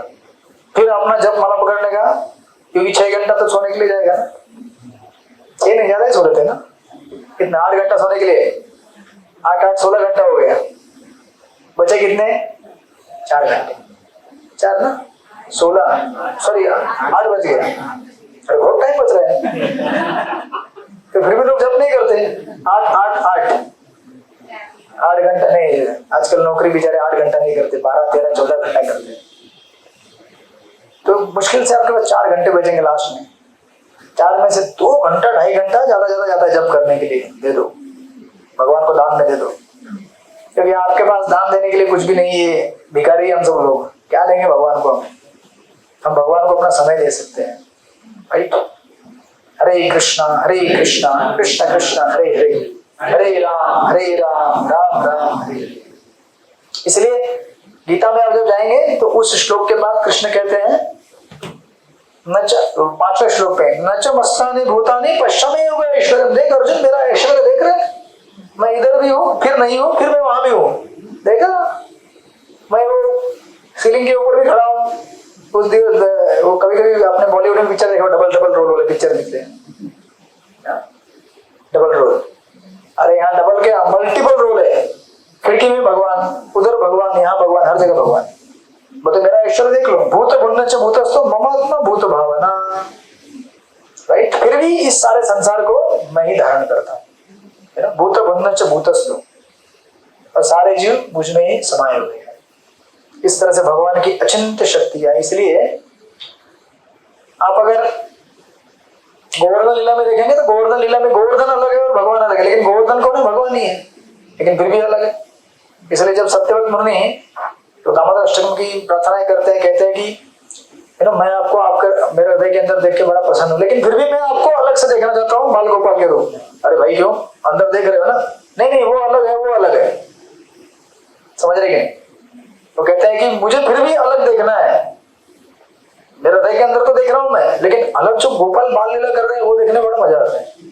परमात्मा तो लीला नहीं करेगा ना, पुलिस है वो परमात्मा, मतलब वो देखते रहते हैं चोरी कर रहे हैं, कुछ नहीं बोलते हैं, लिखते रहते हैं चोरी कर लिया आज इसने, 4 गुलाब जामुन चोरी किया, फिर दान देते हुए लिखते रहता है 4 गुलाब जामुन दान दिया, उनका काम है खाली लिखते रहना, और जीवन के अंत में उसका निर्णय दे देना कि इसने इतना इतना किया तो मैं साक्षी हूं। हनुमंता उपदृष्टा भर्ता भोक्ता महेश्वर, भरण पोषण करते हैं और खाली लिख के रखते हैं हिसाब किताब, तो परमात्मा है। तो फिर भी मुझे गोपाल की बाल लीला देखनी है, सत्यव्रत मुनि कहते हैं। उसी प्रकार जब वृंदावन में जब उद्धव आते हैं गोपियों को संदेश देने के लिए कृष्ण का, तो गोपियां कहती हैं, उद्धव जी कहते हैं अरे क्यों इतना तुम लोग रो रहे हो कृष्ण के लिए, जानते नहीं हो कृष्ण हर जगह है। गोपियां कहती हैं बहुत ज्ञान लेके आया लगते हैं, उद्धव जाते हैं ना ज्ञान की टोपी लेकर जाते हैं, तो उद्धव जी को लगता है कि मैं इनको सिखाऊंगा कुछ, जबकि कृष्ण चाहते हैं कि उद्धव जी सीखे कि ये गोपियां किस स्तर पे हैं। तो उद्धव जी बोलते हैं कि क्यों इतना रो रहे हो आप, ब्रजवासियों को बोलते हैं देखो कृष्ण हर जगह पे है, हर अणु में रेणु में बैठे हैं, परमात्मा हमारे हृदय में बैठे हैं। गोपियां कहती है वो तो ठीक है, लेकिन फिर भी श्याम सुंदर कब आएंगे, वो ठीक है लेकिन फिर भी गोपीनाथ कब आएंगे यहाँ पे, क्योंकि हमें तो वही चाहिए गोपीनाथ, क्योंकि वो जो रूप में है हमको उसी रूप में देखने की आदत है उनको। जिस प्रकार आप किसी मंदिर से अटैच हो जाते हैं तो आपको राधा गोपीनाथ, तो राधा गोपीनाथ ही चाहिए, आपको राधा रास बिहारी नहीं चाहिए। जो राधा रास बिहारी वाले बोलते हैं हमको राधा रास बिहारी चाहिए, गोपीनाथ नहीं चाहिए हमको, है एक ही भगवान, लेकिन आपका उनके साथ सेवा का संबंध जुड़ गया ना। तो राधा माधव वाले बंगाल वाले बोलते हैं हमको राधा माधव चाहिए, उनके हर घर में राधा माधव रहता है, जबकि यहाँ मुंबई वाले किसी के घर में राधा माधव किसी घर में रहता नहीं, एक ही भगवान है, लेकिन फिर भी क्या होता है आसक्ति जुड़ जाती है अलग अलग स्तर से। हरे कृष्ण। इस तरह से ये यहाँ पे पूरा हो गया मंत्र नंबर। हरे कृष्णा। बोलिए माता जी। प्रभु जी ये आसक्ति अच्छी है कि बुरी है कि हमें से गोपीनाथ ही चाहिए वो नहीं चाहिए? तो ये आसक्ति आप अपने स्तर पे रखने का, पर्सनल लेवल पे हम इसको आनंद लेने का। लेकिन कल अगर कोई बोलेगा कि मैं तो राधा रास बिहारी वाली हूँ या राधा, तो उसको बोलने का भाव बहुत अच्छा है, मुझे भी बहुत अच्छे लगते हैं राधा रास बिहारी, उससे झगड़ा नहीं करने का, मेरे गोपीनाथ बहुत अच्छे हैं, तुम्हारे राधा रास बिहारी क्या मोटे मोटे हैं, ऐसा नहीं। तो ये झगड़ा करने के लिए नहीं है, ये पर्सनल आपको भगवान के साथ रिलेशनशिप है, रिलीज करो, आप आनंद लो उसका, ये आंतरिक भाव है, आप अपने साथ रखो। लेकिन जब भक्तों का समुदाय में रहते हो तो ऐसा नहीं कि जुहू वाले बहुत भारी डिवोट है, चौपाटी वाले कुछ भी नहीं है, नहीं, हम सब एक स्तर पे प्रभुपाद की सेवा कर रहे हैं, सारे इस्कॉन मंदिर एक ही स्तर पे है, लेकिन उसके अंदर वैरायटी है, ये अचिंत्य शक्ति है, ऐसे भी है वैसे भी है। तो हम गोपीनाथ जी से प्रेम करते हैं, लेकिन राधा रासबीर से भी प्रेम करते हैं, लेकिन फिर गोपीनाथ जी से ज्यादा प्रेम करते हैं। इसका मतलब नहीं कि राधा रासबीर से प्रेम नहीं, उनसे भी प्रेम करते हैं, लेकिन फिर भी गोपीनाथ जी से ज्यादा प्रेम करते हैं, क्योंकि वो आपका सेवा का संबंध बन गया है सारे भगवान। समझे कि नहीं समझे? नहीं, मेरा प्रश्न ये है कि बाकी लोगों को क्या लगता है उससे नहीं, भगवान मतलब इसको किस तरह से देखते हैं कि हम एक ही भाव, उनका एक ही विग्रह को ऐसे ये कर रहे हैं और दूसरे विग्रह, मतलब इतना भाव नहीं आ रहा है उनके प्रति, क्योंकि वो मतलब फ्रैंकली स्पीकिंग नहीं आता है उसे, गोपीनाथ में वो भाव आता है, तो वो ऐसे थोड़ा अपराध जैसा। तो देखिए, ये सिद्धांत के तत्वों में मत लेके जाइए, ये लीला के तत्वों पे है। लीला आप समझते हैं, लीला और सिद्धांत दोनों अलग अलग चीजें हैं। लीला के स्तर पर आप और गोपीनाथ हरे कृष्ण, मजा गार्डन में घूमो, लेकिन सिद्धांत आएगा तो रास बिहारी भी वही कृष्ण है जो गोपीनाथ है।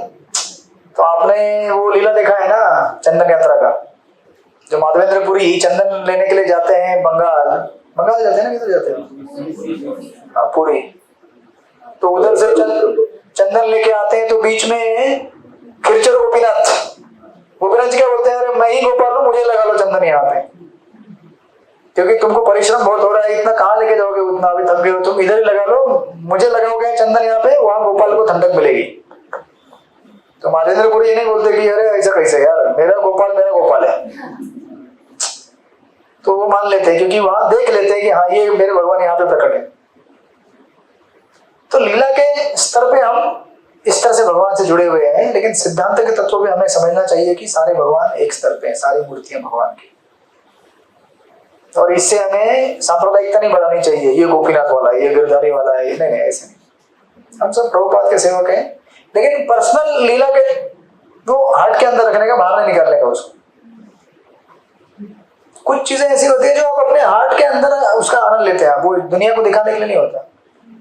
तो कुछ लोग ऐसे होते हैं, कथा करते करते रोना चालू करते हैं, हरे कृष्ण, तो ठीक है, कभी कभी अनावरत अश्रु आपसे निकल जाए, लेकिन प्राय ऐसे कुछ लोग हैं, यूट्यूब पे देखते रहता हूँ, रोते रहते हैं कथा करते करते। तो आपके जो अश्रु हैं भक्ति के, वो पब्लिक डिस्प्ले के लिए नहीं है, ये आपकी प्राइवेट सेंटिमेंट है, वो आपको प्राइवेटली भगवान के साथ रिलीज करने के लिए दिया है, पब्लिसिटी करने के लिए नहीं दिया हुआ है। हमने कितनी बार देखा है महाराज को रोते हुए, कितनी बार प्रभुपाद को रोते हुए देखा है आपने कथा में, तो क्या उनका अश्रु नहीं आते भगवान को देखकर?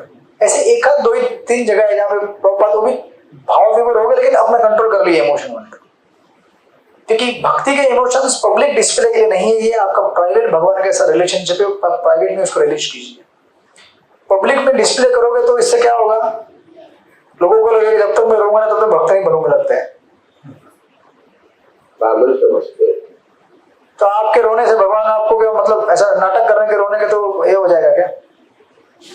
भगवान जानते हैं किसके लिए रो रहा है। बच्चा कभी रोता आपने देखा है कि नहीं? बच्चा रोता है ना, तो माँ बराबर जानती है खिलौने के लिए रो रहा है कि मेरे लिए रो रहा है। अगर पब्लिक को अट्रैक्ट करने के लिए रो रहा है तो फिर पब्लिक मिलेगा आपको, बहुत सारी पब्लिक मिलेगी जो आपको फॉलो करेगी, लेकिन आप भगवान के लिए रो रहे हैं तो भगवान मिलेंगे। तो दिस इज सब्जेक्ट टू आपके पर्सनल रिलेशनशिप है, आप उसको आप रिलीज कीजिए अपने हृदय के अंदर और आनंद लीजिए। कभी कभी थोड़ा चर्चा कर लेंगे, लेकिन इसका मतलब ये नहीं कि आप सांप्रदायिकता नहीं फैलनी चाहिए, गिरधारी वाले गोपित वाले ने ऐसा, सारे भगवान एक स्तर पे, मुझे सारे अच्छे लगते हैं, हरे कृष्ण, लेकिन फिर भी गोपीनाथ अच्छे लगते हैं। तो इस तरह से ये मंत्र नंबर 5 हो गया पूरा आपका। किसी का कोई जिज्ञासा, कोई प्रश्न? हमारे पास अभी भी 45 मिनट्स है, हम मंत्र नंबर 6 को स्टार्ट करेंगे। इसके बीच में किसी को भी प्रश्न है, जिज्ञासा है, किसी को कुछ समझ में आया, नहीं आया, ज्यादा समझ में आया? हाँ जी,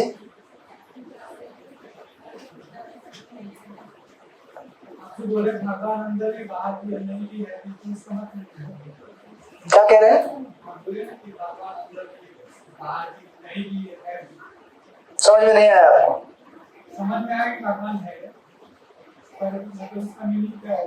तो आपने वो श्लोक फॉलो नहीं किया इसीलिए समझ नहीं पा रहे। गीता के 9वें अध्याय के 4-5वें श्लोक को आपने देखा? तो मैं बता रहा था उसमें, तो आपने लिंक नहीं तोड़े बनाएंगे तो समझ में नहीं आएगा। तो भगवान ब्रह्म ज्योति के रूप में हर जगह फैले हुए हैं, बाहर है। परमात्मा के रूप में हृदय के अंदर है, और साक्षात गोलोकधारी साकेतवासी राम या कृष्ण के रूप में भगवान अपने गोलोक धाम में है। तो भगवान उधर भी है, हर जगह है, फिर अंदर भी है। हरे कृष्ण। उधर भी है, इधर भी है, सब जगह है। ठीक है, इस तरह से। ओके, तो हम लोग आगे बढ़ते हैं। हम लोग बढ़ेंगे फिर अभी अगले मंत्र नंबर 6 की तरफ। तो ये कंटिन्यू होगा, सेम सीरीज। तो इसका मंत्र का उच्चारण करते हैं। यस्तु सर्वाणि भूतानि, एक साथ पढ़ेंगे। यस्तु सर्वाणि भूतानि आत्मान्येव अनुपश्यति सर्वभूतेषु चात्मानं ततो न विजुगुप्सते। पढ़िए अनुवाद। जो प्रत्येक वस्तु को परमेश्वर के संदर्भ में देखता है, जो समस्त जीवों को उनके अंश में देखता है, तथा जो परमेश्वर को प्रत्येक वस्तु के भीतर देखता है, वह कभी भी किसी वस्तु या जीव से घृणा नहीं करता। ओके, हरे कृष्ण। सब लोग साथ में हैं? अगले 45 मिनट कि थक गए आप लोग? नहीं ना? हाँ। तो ये मंत्र, इसका कनेक्शन क्या है पिछले मंत्र से? अभी तक हम लोग क्या देख रहे हैं, क्या पढ़ रहे हैं, आपको समझ में आ रहा है क्या? हमने सेक्शन 1 में देखा था कि भक्त बनना है हमें। भक्त बन भी गए थे आप लोग, मतलब सिद्धांत के रूप में, प्रैक्टिकल में बनते रहेंगे हम लोग। सेक्शन 2 में अभी हम देख रहे हैं कि जिसके भक्त बने हैं वो भगवान है कौन, इनके गुण क्या है। तो हमने देख मंत्र नंबर 4 और 5 में हमने देखा कि भगवान इधर भी है, वहां भी है, हर जगह है, दूर है, पास में है, चलते नहीं चलते हैं, खाते नहीं खाते हैं, घूमते नहीं घूमते हैं। ये सब भगवान के गुण है, आवाज देने वाले। लेकिन भगवान दिव्य है, ये हमें समझ में आया। अभी इस मंत्र में बताया गया है कि जो व्यक्ति परमेश्वर के संदर्भ में देखता है प्रत्येक वस्तु को, मतलब कुर्सी को देख रहा है, ये नहीं देख रहा कुर्सी है, ये कुर्सी क्या है, ये कुर्सी क्या है, ये कुर्सी को देख के आपको क्या समझ में आता है? हाँ जी, निर्जीव है, जीव नहीं है उसके अंदर। और क्या समझ में आता है? Property of Radha Gopinath. हाँ, ये राधा गोपीनाथ का डिवोटी है। हरे कृष्णा। तो ये क्या है? भगवान ने दिया हुआ है कुर्सी। ये कुर्सी किसका है? अब बोलेंगे ऐसा कैसे यार, मैं तो पैसा कमा के लेके आया, मैं फिर पसीना बहाया, ये कुर्सी मेरा का है, मेरा तो किसका है? फिर भगवान का है। अरे बावले, पसीना बहाने के लिए जो बुद्धि, श्रम, ताकत किसने दिया? एक नली अगर इधर उधर हो गया तो क्या होता है? किसी का कुछ होगा नहीं, चिंता मत करो, सब ठीक ठाक रहोगे।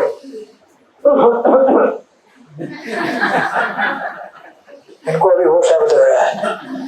प्रभु जी क्लास के शुरुआत से ही गाली देते जा रहे हैं, श्राप देते जा रहे हैं। अभी कुछ बोल रहे हैं कि कल्याण हुआ हमारा। अरे कल्याण तो आपको हो ही रहा है ना। जो व्यक्ति भगवान का जपा कर रहा है उसका कल्याण हो ही रहा है। सिर्फ हमें धर्म को भौतिक स्तर पे नहीं लेके आना है। भगवान के भक्तों से मुलाकात करोगे तो ये नहीं सोचना है कि अब मेरा पैसा बिजनेस बढ़ेगा, नहीं, मूर्ख हो फिर। अरे बिजनेस बढ़ेगा ना तो बढ़ने वाला है, वो बढ़ते रहेगा, उसमें क्या प्रॉब्लम है? उस बिजनेस का और आपका चैंटिंग का कुछ भी लेना देना नहीं है। आपकी चैंटिंग स्वतंत्र है आपके बिजनेस से, आपके परिवार से, आपके कितने आपके हजार रिश्ते रहेंगे संसार में, उसका और आपके चैंटिंग का कुछ भी लेना देना नहीं। आपकी चैंटिंग इंडिपेंडेंट है, आपकी है वो चैंटिंग। आपके घर में पत्नी रहेगी, बच्चे रहेंगे, वो सब आपको मदद करेंगे चैंटिंग करने, लेकिन आपका चैंटिंग आपका है। कोई ऐसा मिला है क्या संसार में जो आप जिसको पैसा देंगे मेरा चैंटिंग कर लेना? मिला है क्या कुछ नौकर चाकर? संसार में हर चीज आप खरीद सकते हो, भगवान को नहीं खरीद सकते हो। मिला कोई ऐसा बोले मेरा 4 माला बाकी करना, मैं तेरा दूसरा काम कर देगी, घर का बर्तन धो देगी तेरा, मेरा 4 माला कर दे, ऐसा हुआ है क्या? कुछ नहीं हो सकता। ये उसी प्रकार है जिस प्रकार आपका पेट अगर आधा खाली है, आप नहीं बोल सकते प्रभु थोड़ा मेरे लिए खा लो ना, 2 रोटी कम खाया मैंने आज, 2 रोटी आप खा लो। हो सकता है क्या ऐसा? मेरा रोटी मुझे ही खाना है क्योंकि शरीर का पोषण उसी से होता है। उसी प्रकार मेरे आत्मा का पोषण मेरे चैंटिंग से होता है। मेरा चैंटिंग मुझे करना पड़ेगा, मेरे चैंटिंग को और कोई नहीं कर सकता। उस चैंटिंग के ऊपर मेरा स्वतंत्र अधिकार, हाँ, लेकिन मेरा चैंटिंग अच्छा होने के लिए वो मदद करेगा डिवोटी, उसके सहायता बगैर मेरा चैंटिंग नहीं हो सकता, लेकिन करना तो मुझे ही है। उसी प्रकार चीज हमने देखी है, उसको जब हम भगवान के संदर्भ में देखते हैं तो हम कृष्ण भावनाभावित बनते हैं। अभी कनेक्शन क्या हो रहा है यहाँ पे? ठीक है, आपने तो जान लिया कि भगवान विरोधाभास देने वाले बहुत सारे गुण हैं, भगवान है, अचिंत्य है, लेकिन अभी इन भगवान को मैं देखो कैसे संसार में हर जगह पे। 6ठे और 7वें श्लोक में ही बताया जाएगा कि भगवान को हर जगह देखे कैसे। जिनसे हम प्रेम करते हैं वो तो हमको हर जगह नहीं दिख रहे, हमको किधर देखते हैं? केवल ऑल्टर में दिखते हैं, राधा गोपीनाथ, और ऑल्टर से बाहर आने के बाद तू मेरा दोस्त नहीं दुश्मन है, मैं तेरे को मारूंगा। अरे अरे मंदिर के अंदर तो बोला था हम दोनों भक्त हैं, नहीं नहीं नहीं नहीं, वो अंदर, इधर आने के बाद क्या? एक पैसा निकलता। कितना लोन लिया था कमलनाथ, वो कितना लोन है? हमारा अलग लोन चलता है। तो क्या होता है कि हम विजन भूल जाते हैं, दृष्टि। तो इसीलिए इस श्लोक में हमें बताया जाएगा कि दृष्टि कैसे होनी चाहिए जिससे हम भगवान को हर जगह देख सके। क्योंकि हम जब तक भगवान को हर जगह नहीं देख सकते तब तक हम कृष्ण भावनाभावित नहीं बन पाएंगे। कि हमें कृष्ण भावनाभावित केवल मंदिर के अंदर बनना है क्या? नहीं ना, मंदिर के बाहर भी बनना है ना, राइट? क्योंकि मंदिर के कितना दिन रहेंगे हम, मंदिर के अंदर कितना घंटा रहेंगे यहाँ पे ऑल्टर के पास? कुछ लोग बोलते भगवान गोपीनाथ अभी मैं कृष्ण भावना भावित हूँ, तो कितना दिन रहोगे वहां? मतलब कितना घंटा रहोगे भगवान में? घंटा भी जोड़ो, 5 मिनट ना, 10 मिनट, कितना दिन, कितना देर तक दर्शन कर सकते भगवान का? कितना देर तक करते हैं दर्शन? हाँ जी,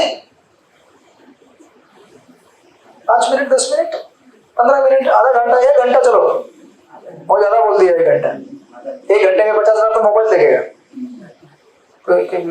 किधर किधर कितना इतना पैसा आया है देखो जरा, चेक करो। हाँ बराबर है, बराबर आ रहा है, आपको देख रहा हूं मैं। तो अभी वहां से निकलने के बाद भगवान को कैसे देखोगे आप?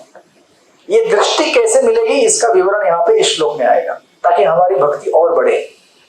हमारी भक्ति केवल एक जगह केंद्रित, मतलब मंदिर में तो भगवान की भक्ति है, दिखेगी आपको, लेकिन वास्तविक हम अगर हम भगवान की भक्ति और ज्यादा बढ़ाएंगे तो हमें मंदिर के बाहर भी भगवान को देखने का विजन हमारा बड़ा, वो विजन के बारे में बताया गया। इसलिए कहते हैं जो समस्त जीवों को उनके अंश रूप में देखता है तथा जो परमेश्वर को प्रत्येक वस्तु के भीतर देखता है वह कभी भी किसी वस्तु या जीव से घृणा नहीं करता है।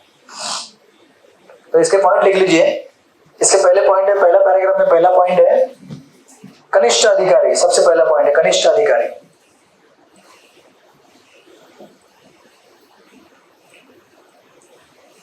लिख लिया? फर्स्ट पॉइंट कनिष्ठ अधिकारी, पहला पैराग्राफ। दूसरा पैराग्राफ मध्यम अधिकारी। तीसरा पैराग्राफ उत्तम अधिकारी।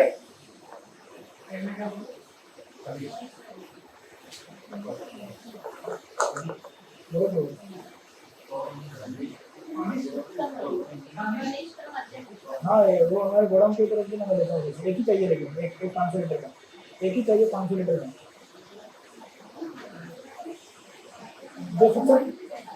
जैसे हाँ चलेगा 550 दे दो, वो मेरे एक जो 550 मेरे गोडाउन की तरफ से, बाकी आप दे दो। लिख लिया? पहला पैराग्राफ मध्यम अधिकारी, सॉरी कनिष्ठ अधिकारी। दूसरा पैराग्राफ मध्यम अधिकारी। तीसरा पैराग्राफ कनिष्ठ उत्तम अधिकारी। और फिर उसके आगे का पैराग्राफ है जो चौथा पॉइंट है, पैराग्राफ ये। पैराग्राफ का स्टार्ट ऐसे होता है, जो लोग एक रूपता या मित्रता के भाव का अतिक्रमण करके, मिला क्या पॉइंट? इसमें चौथा पॉइंट आएगा। चौथा पॉइंट लिख लीजिए, कृत्रिम या फिर बनावटी। कृत्रिम ऐसा स्लैश देके लिखिए, बनावटी। कृत्रिम, बनावटी उत्तम अधिकारी और उनके दोषपूर्ण कार्य। कृत्रिम या बनावटी उत्तम अधिकारी और उनके दोषपूर्ण कार्यक्रम या कार्य। कृत्रिम या बनावटी उत्तम अधिकारी और उनके दोषपूर्ण कार्य। ठीक है, ये टोटल ऐसे 4 पॉइंट इस श्लोक में दिए गए हैं इस मंत्र में, मंत्र नंबर 6। दोषपूर्ण कार्य। हरे कृष्णा। ऑनलाइन वाले सारे भक्त ठीक ठाक है? ठीक ठाक है। हाँ बोलिए। All is well. Hare Krishna प्रभु जी, we are connected with you. Yes, Hare Krishna.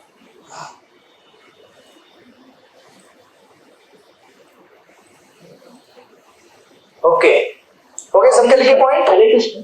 हाँ, यस म्हणजे चौथा पॉइंट तुम्ही सांगितलं ना, कृत्रिम किंवा बनावटी उत्तम अधिकारी, हाँ। तो कुठे आहे पुस्तकात, कुठे आहे तो? पहला पैराग्राफ, दूसरा पैराग्राफ, तीसरा पैराग्राफ खत्म होने के बाद चौथा पैराग्राफ स्टार्ट होता है, उसमें है ये, जो लोग एक रूपता या मित्रता के भाव का अतिक्रमण करके मिला, ये चौथा। हाँ, काही जण उत्तम अधिकाऱ्याची नक्कल करून सर्वांना समभावाने पाहण्याचा ये प्रयत्न। चौथा पॉइंट है। ओके, थँक्यू प्रभू। वेलकम माता जी, हरे कृष्णा।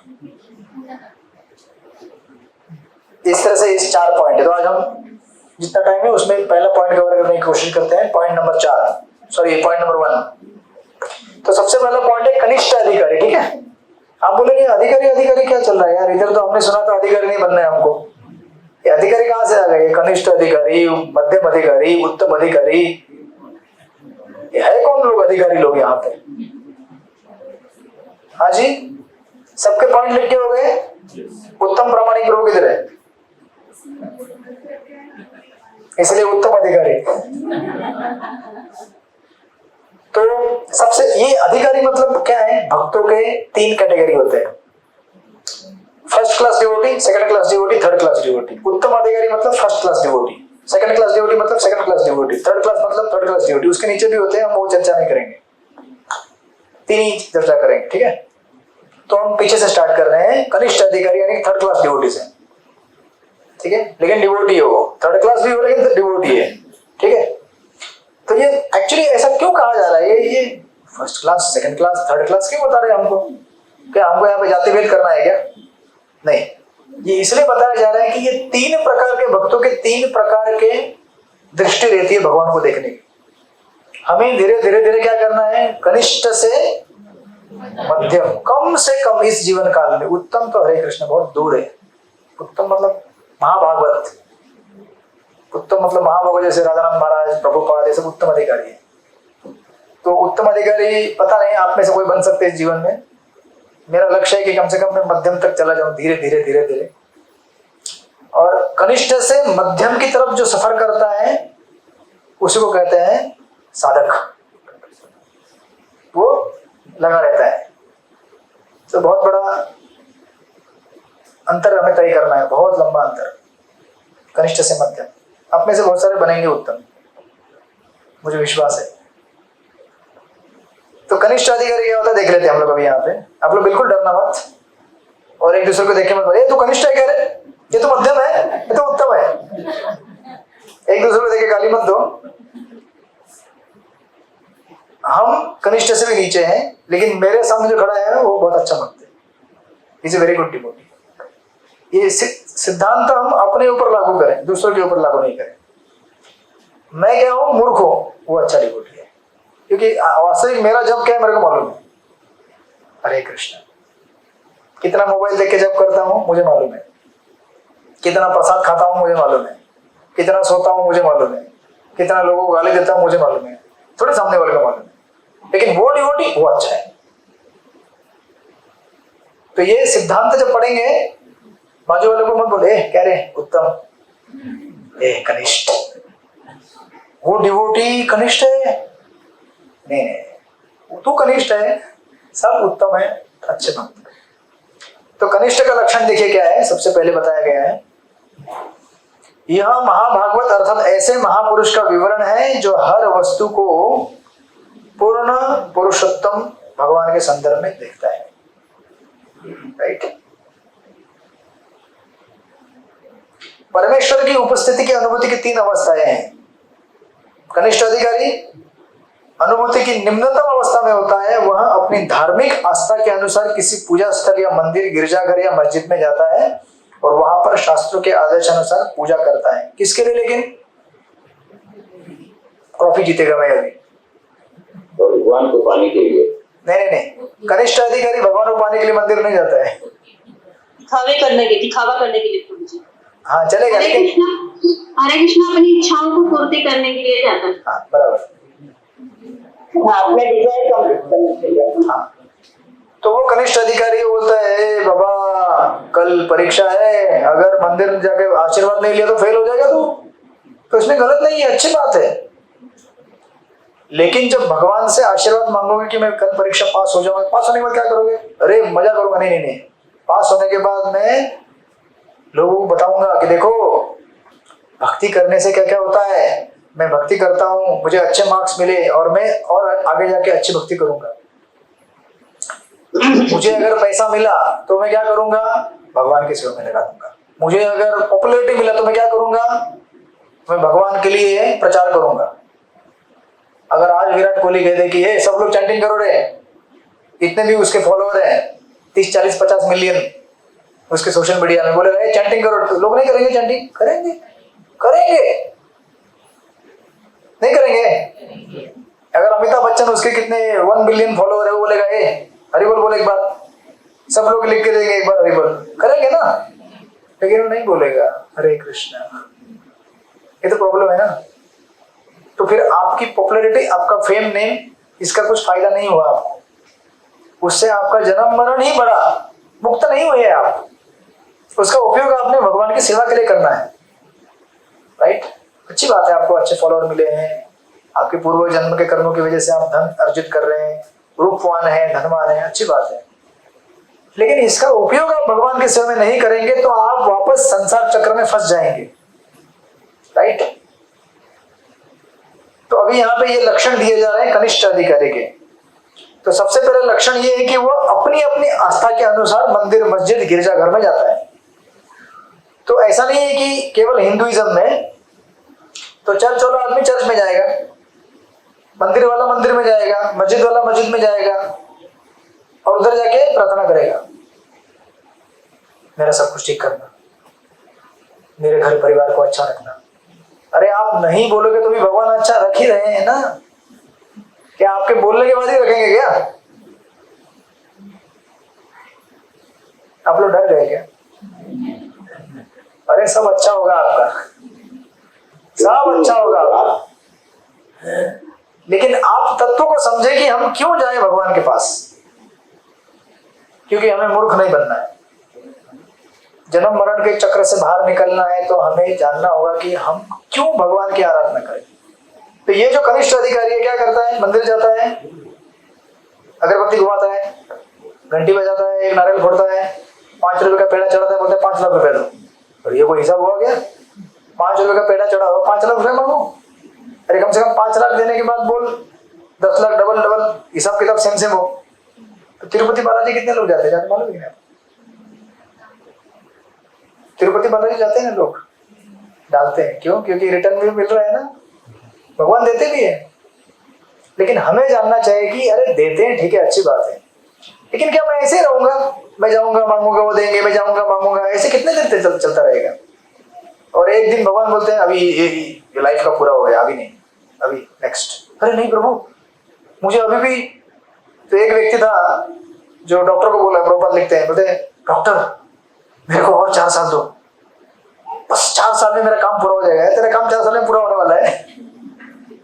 बोलते मुझे और मेरा घर का काम बाकी है, मेरा कंपनी का काम बाकी, 4 साल दो, सिर्फ 4 साल। तो क्या 4 साल में इसका काम पूरा होगा क्या? पूरा होने वाला है। आज तक आपका काम पूरा हुआ? आपने भी तो बोला होगा ना भगवान को, थोड़ा सा अगर बढ़ जाता ना पगार, अभी ठीक है भगवान, लेकिन तो थोड़ा सा बढ़। भगवान बोलते हैं कितना नालायक है ये, चल बढ़ जाता, चल। फिर क्या होगा? आपकी माला तो बढ़ती नहीं है, पगार बढ़ता है, माला नहीं बढ़ती है। भगवान बोलते हैं फिर आएगा, देखना है 1 हफ्ते बाद ही। भगवान बोलते कितनी बार करेगा रे ऐसा ऐसा? तो चुप, जा वापस। इसलिए एक्चुअली जो भगवान के पास जाकर शुद्ध भक्ति मांगते हैं ना, वो सबसे बुद्धिमान व्यक्ति है। बाकी चीज चलता रहेगा, जन्म मृत्यु के संसार चक्र में आपके कर्म अकर्म जो भी आपने किया है उसके हिसाब से आपका हिसाब किताब चलते रहता है। घर में अगर बच्चा माँ को नहीं मांगे तो भी माँ को प्रसाद नहीं खिलाएगी क्या? तो उसको हर बार बोलो ये कल नाश्ता मिलेगा, सुबह लंच मिलेगा, डिनर मिलेगा, अब पड़ेगी जोर से एक। बोले कुछ काम धंधा नहीं है क्या, ये पूछने के लिए तुमको रखा है यहाँ पे? मिलेगा ना। पूछना है तो पूछो कि मैं आपकी भक्ति कैसे बढ़ाऊं आगे और आपकी तरफ कैसे बढ़ूं मैं। तो एक कनिष्ठ अधिकारी इसका लक्षण दिया यहाँ पे, ऐसी अवस्था के भक्त भगवान को पूजा स्थल पर ही उपस्थित मानते, अन्यत्र कहीं नहीं मानते। तो वो भगवान को किधर देखते हैं? गोपीनाथ के मंदिर में गया, मेरे को गोपीनाथ जी के तो मंदिर के गेट पे आया, गोपीनाथ जी दिखे नहीं, वो खाली मंदिर में ही है। वो बाहर एक भक्त था, उसको मैंने 2 झापड़ लगा के आया, तो उधर भगवान नहीं दिखे तुमको, वो भक्त नहीं दिखा तुमको, नहीं दिखा, भगवान मंदिर में ही है। ये होता है कनिष्ठ अधिकारी, जो भगवान को मंदिर मस्जिद गिरजाघर के बाहर देख ही नहीं सकता, तो उसकी दृष्टि संकुचित होती है। तो ये कोई बुरी बात नहीं, अच्छी बात है, लेकिन उसको आगे बढ़ना पड़ेगा, राइट। और ऐसे लोग जो होते हैं इसीलिए धर्म के नाम पे लड़ाई झगड़ा करते हैं, मेरा भगवान बड़ा है, मेरा धर्म बड़ा है। ये तो दुनिया में हो रहा है ना, दुनिया में जितने भी लड़ाइयां हो रही है किसके ऊपर हो रही है? मेरा धर्म बड़ा है, तेरा धर्म नीचा है। हरे कृष्ण।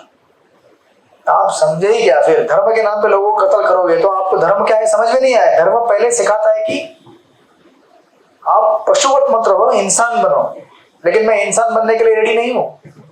मुझे केवल क्या करना है, मेरा प्रांत जो है एरिया, उसे क्या करना है। जैसे यूरोप में से बहुत सारे देश निकले बाहर, फ्रांस, अमेरिका, इंग्लैंड, जर्मनी, ये सब दुनिया भर में जाके अपना क्या बोले, ये मेरा जगह है। अचानक भारत में आगे बोले किधर से आया तुम? अचानक आके बोलता है ये मेरा जगह है। अरे तुमको देखा नहीं, पिछले 800 साल से देखा, अचानक आके बोलता है मेरा जगह है। समझे कि नहीं समझे? ऐसा कैसे हो गया तुम्हारा? नहीं हमारा जगह है। क्यों? नहीं हमने मना लिया था, हमारा जगह है। नहीं देगा, मारो गोली इनको। और मार के गए कितने लोग, मुगल आए, अंग्रेज आए। तुम हमारे धर्म को नहीं मानोगे, गोली मारो इनको। ये होता है कनिष्ठ अधिकारी। तो कनिष्ठ अधिकारी अनेक धर्म आपस में लड़ते हैं, प्लस धर्म के अंदर भी अपने कनिष्ठ अधिकारी रहते हैं। मेरे गणेश जी बड़े हैं, तुम्हारे कौन है? अय्यप्पा छोटे हैं, मेरे गणेश जी बड़े हैं। दुर्गा बड़ी है, शिव जी बड़े हैं, हनुमान जी बड़े हैं। ऐसे कितने लोग लड़ाई झगड़ करते हैं ना। क्यों करते हैं? हाजी, और ये सबका मालिक एक, उसका टेंशन ही नहीं है, क्योंकि उसका कोई लीला है ही नहीं। कृष्ण का रासलीला लोग बोलते कृष्ण ने रासलीला किया, बाबा जी का तो कोई लीला ही नहीं। ये सबसे अच्छा है। अरे क्या सबसे अच्छा है? कितने लोग भक्त थे पहले बाबा जी। हरे कृष्ण। गाना भी गाए होंगे, जाके भी आए होंगे वहां पे, कुरमुरा खा के आए होंगे आप लोग। कुरमुरा प्रसाद लो, बाबा जी ने झाड़ फूक करके ये दिया है जड़ी बूटी, ये लगाओगे ना मजा आएगा। ऐसा नहीं होता है, राइट। तो इसलिए ये यहाँ पर वे कहते हैं कि वे न तो यहाँ निश्चित कर पाते हैं कि भक्ति में कौन किस स्थिति पर है, नहीं वे ये बता सकते हैं कि किसे भगवान का साक्षात्कार हो चुका है। ऐसे भक्त साधारण नियमों का पालन करते हैं और कभी कभी परस्पर लड़ झगड़ भी पड़ते हैं। अरे परस्पर लड़ झगड़ते क्या, काट मार करते हैं वो लोग। कभी कभी इस्कॉन के अंदर भी देखते हैं हम लोग, 2 टेम्पल आपस में। हरे कृष्ण। खून खराबा नहीं करना चाहिए, कनिष्ठ करते हैं ऐसा। इसलिए उसको कहते हैं न्यू फाइट। इंग्लिश में न्यू फाइट मतलब नया फाइट। अभी जो भगवान को मानते हैं उनको भक्त बोलना पड़ेगा ना। भगवान को तो मानते हो, इस बात पे पक्का है, नहीं भगवान है, मैं गोपीनाथ का भक्त हूं, लेकिन मैं तेरे से बड़ा भक्त हूं। कनिष्ठ क्या बोलता है? मैं तेरे से बड़ा भक्त। तू क्या है? अभी आया है ना, चलो उधर बैठ, अपना इधर वट है, अपना टेंपल प्रेसिडेंट के साथ ज्यादा करेगा ना तेरे को लटका देंगे हम लोग। तो माफियागिरी भी मंदिर में क्या करेगा? कनिष्ठ, लेकिन भक्त है। तो प्रॉब्लम इसमें ये है कि ज्यादा देर कनिष्ठ रहने से आप कनिष्ठ से नीचे गिर जाते हो, फिर पतित हो जाते हो। इसलिए ज्यादा देर कनिष्ठ रहना बहुत खतरनाक होता है। आगे बढ़ने का चेष्टा करना चाहिए, और आगे बढ़ने का चेष्टा कनिष्ठ और मध्यम में एक ही अंतर होता है, जो अपराधों को टालने की कोशिश करता है वो मध्यम धीरे धीरे बनता है। अपराधी है ना, और क्या है अपराध मतलब क्या?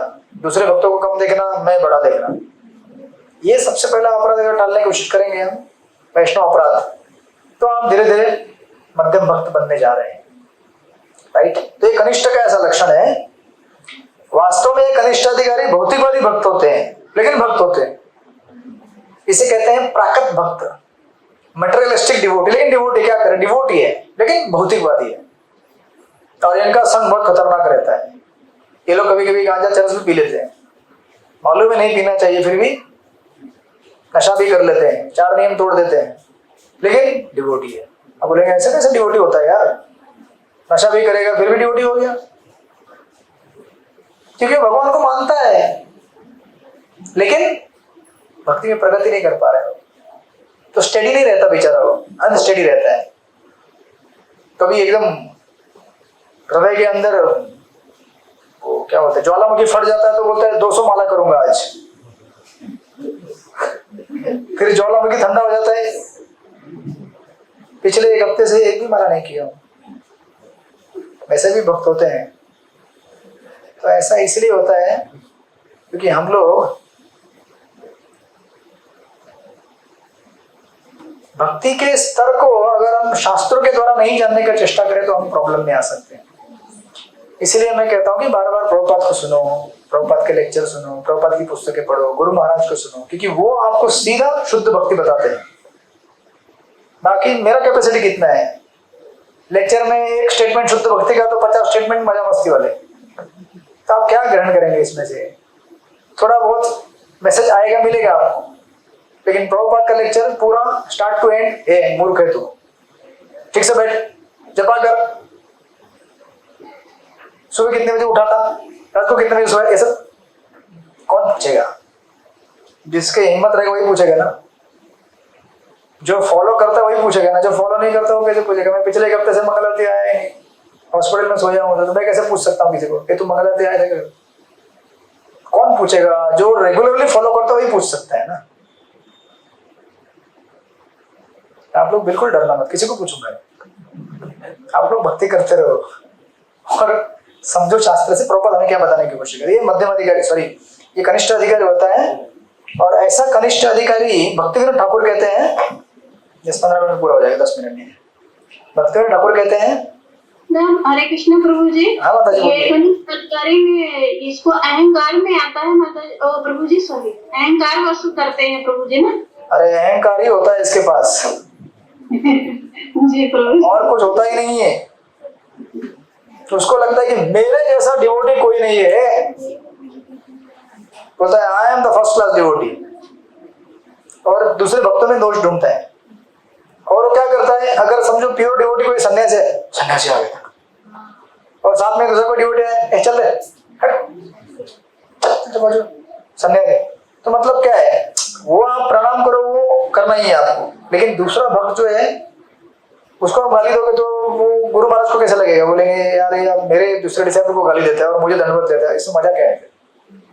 ये ऐसा है जैसे प्रभुपाद कहते हैं 2 शिष्य गुरु के पैर पकड़ लेते हैं, एक चला बोलता है मैं जोर से मसाज करेगा, दूसरा बोलता है मैं, गुरु को पीड़ा होती है, बोलता है अरे भाई तुम जबरदस्ती मेरा पैर जोर जोर से दबा रहे हो, ये दिखाने के लिए कि मैं जोर से पैर दबा रहा हूँ, मुझे पीड़ा हो रही है। दूसरा बोलता है मैं जोर से दबाऊंगा, तो गुरु को पीड़ा होती है इससे। गुरु बोलेगा एक आदमी शांति से बैठो, सेवा करना है करो, दूसरा दूसरी सेवा करो। नहीं नहीं, मैं गुरु की सेवा करूंगा पर्सनल, क्योंकि मैं मेरे गुरु का बहुत प्रिय हूं। तो जो झाड़ू मार रहा है वो प्रिय नहीं गुरु का, जो टॉयलेट साफ कर रहा है वो प्रिय नहीं है, जो मेरे पास बैठ के मेरे लिए मसाज कर रहे हो प्रिय है। ये कनिष्ठ अधिकारी की बुद्धि होती है ऐसी कि ये सोचना कि ऐसा ही करूंगा तो मैं ही सबसे श्रेष्ठ हूं। इसलिए भक्तिविनोद ठाकुर उसको कहते हैं भौतिकवादी। उसके जीवन का मेन उद्देश्य रहता है भौतिक भोग, धर्म के नाम पर।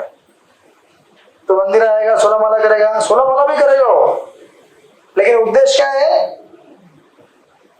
मेरा घर परिवार पैसा पानी नौकर चाकर सब ठीक ठाक चलना चाहिए। थोड़ा भी अगर उधर उधर हो गया रुक जाएगा, मुझे मजा नहीं आ रहा है चैंटिंग में प्रभु जी, मैं चैंटिंग छोड़ रहा हूँ। क्यों? मेरा प्रमोशन नहीं हुआ। अरे मेरे दोस्त, तुम्हारे प्रमोशन का और चैंटिंग का कुछ लेना देना है क्या? चैंटिंग तुम किसके लिए कर रहे हो? आपके हृदय को साफ करने के लिए। और आपके नौकरी किसके लिए कर रहे हो?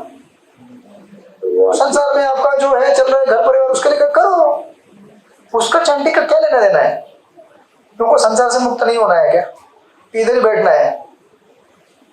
तो इसलिए उसको कहा जाता है भौतिकवादी भक्त।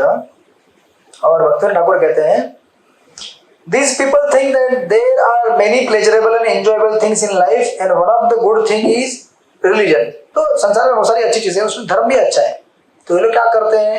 क्रिकेट भी देखते हैं, मंदिर भी जाते हैं, पिकनिक भी जाते हैं, सब करते हैं। कहते हैं सब अच्छा संसार में, धर्म भी अच्छा है, थोड़ा वो भी करना चाहिए। ये आज का जो भौतिकवादी समाज है भारत का, यही समाज है। तो उस टाइम पे जब वो महाभारत आता था ना, आपका महाभारत सीरियल देखते हैं आप? आपके जमाने में, ये बच्चों के जमाने में नहीं रहेगा, आपके जमाने में रहेगा। हाँ जी, हाँ अभी तो आपके जमाने का गोविंद प्रभु विराट चोपड़ा। हाँ विराट चोपड़ा नहीं, वीआर चोपड़ा। तो क्या होता था, वो महाभारत जब लगता था ना, लोग देखते थे महाभारत, सारे सड़क ट्रैफिक खुल गया टोटल 2 घंटे के लिए, टीवी को देख, और अभिमन्यु मर गया, सब लोग रोते थे, किस तरह से निर्मम हत्या कर दी गई, दुखी होते थे लोग। और 1 घंटे बाद channel change, cricket test match चालू, इंडिया वर्सेस इंग्लैंड, और सचिन 0 पे आउट हो गए। तो अरे आप अभिमन्यु के लिए रो रहे हो, सचिन के लिए रो रहे हो? अभिमन्यु है क्या वो? आप समझे कि नहीं समझे? मतलब ये लोग हर चीज में मजा लेना चाहते हैं और ये सोचते हैं कि सचिन भी मेरा दिल है और अभिमन्यु भी मेरा दिल है। ऐसा कैसे हो सकता है यार? आप दिल किसी एक को ही दोगे ना, कि सबको दोगे? तो अगर आप भगवान के लिए रो रहे हैं तो आप फिर माया के लिए कैसे रो सकते हैं? माया छोड़ के चली गई, कल से चैंटिंग बंद। सीधे धमकी देते हैं लोग आजकल, कल से चैंटिंग बंद। जैसे कि चैंटिंग मेरे लिए कर रहे हैं। चैंटिंग किसके लिए कर रहे हैं मेरे लाल? चैंटिंग किसके लिए कर रहे हैं? अपने लिए कर रहे हैं।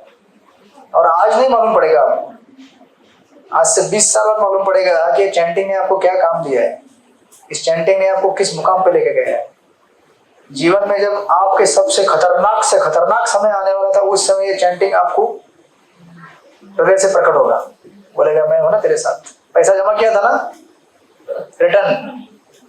ये मत सोचना आज की बार चैंटिंग फेल जाएगा, कल नहीं। आज जितना भी जप करोगे जवानी में, बुढ़ापे में तो जप नहीं कर पाओगे। बुढ़ापे में गले में इतना सारा कप 1 किलो गले के वेट होगा, ऐसे होता है, नहीं कर पाओगे चैंटिंग। बुढ़ापे बूढ़े लोग कौन है यहाँ पे? कोई नहीं, सब जवान लोग हैं। पैर का हड्डी दुखता है, पेट दुखती है, मैं लेट जाती हूँ। लेटते लेटते क्या होता है? जब कैसे करेगा? कैसे करेगा जब बुढ़ापे में? अभी टाइम है जब करने का, पैसा जमा करने का टाइम जैसे अभी है आपका, वैसे ही नाम का धन जमा करने का टाइम कब है? अभी है। और वैसे भी कल का तो कुछ भरोसा है नहीं। बुढ़ापा किसको आएगा नहीं आएगा, कोई गारंटी है क्या? बुढ़ापा आने के पहले ही टपक गया, गया। इसलिए ये जो कनिष्ठ अधिकारी होते हैं ये इस तरह से रोते हैं। क्रिकेट देखते भी रोएगा। अभी देखो ये इतने जो मर गए उधर लोग स्टैम्पेड में, ऐसा नहीं कि वो लोग भगवान के भक्त नहीं रहेंगे, वो भक्त, लेकिन मेरा हीरो तो क्या दिया आपको हीरो ने? आपको मरे हुए लोगों को कुछ दिया क्या? अगर हरे कृष्णा पुलिस कमिश्नर होता ना बेंगलोर में, तो मैं केस ठोक देता पहले इन लोगों से पैसा निकालो। अरे तुम्हारे लोग जान देने के लिए आए ना उधर। तो ये इस तरह से स्वार्थ चलता है संसार में। आपको लगता है कि मैं तो बहुत प्यार करता हूँ इससे, ये वो भी बहुत प्यार करते लोग मुझसे, कुछ नहीं करते। मरोगे तुम, कोई पूछेगा नहीं तुमको। किसने पूछा क्या? मैं न्यूज रिपोर्टर नहीं हूं लेकिन मैं बताना चाहता हूं कि किसके लिए अश्रु बहाने हैं, किसके लिए अपने टाइम देना है, किसके लिए अपने भावनाओं को बहाना है, जरा सोच समझ के बहाओ, क्योंकि अश्रु आपके बेकार ना जाए। रोना है, किसके लिए रोना है सोच लो। जिसके लिए नहीं रोना है फालतू में, उसके लिए रोगे। जिंदगी का समय, पैसा, एनर्जी, मूल्यवान समय मनुष्य जीवन का दुर्लभ। 84 लाख योनियों में घूम के फिर के यहाँ पे आए हो, घाट घाट का पानी पीकर, और इधर भी आने के बाद इधर भी घाट घाट का पानी पी के यहाँ पे आए हो। इस संप्रदाय में जाओ, वो संप्रदाय में जाओ, वहां जाओ, सब जगह प्रसाद टेस्ट करने का पता चला कि यहाँ पे प्रसाद मिल रहा है, ओरिजिनल, ऑथेंटिक, बोनाफाइड। इधर आने के बाद भी अगर ऐसे रहोगे तो फिर कौन कितना समझाएगा? प्रभुपाद इतना समझाने के लिए कह रहे हैं और कुछ नहीं कह रहे हैं, राइट? इस तरह से यहाँ पे चीजें हम लोग इसको अगले हफ्ते देखेंगे।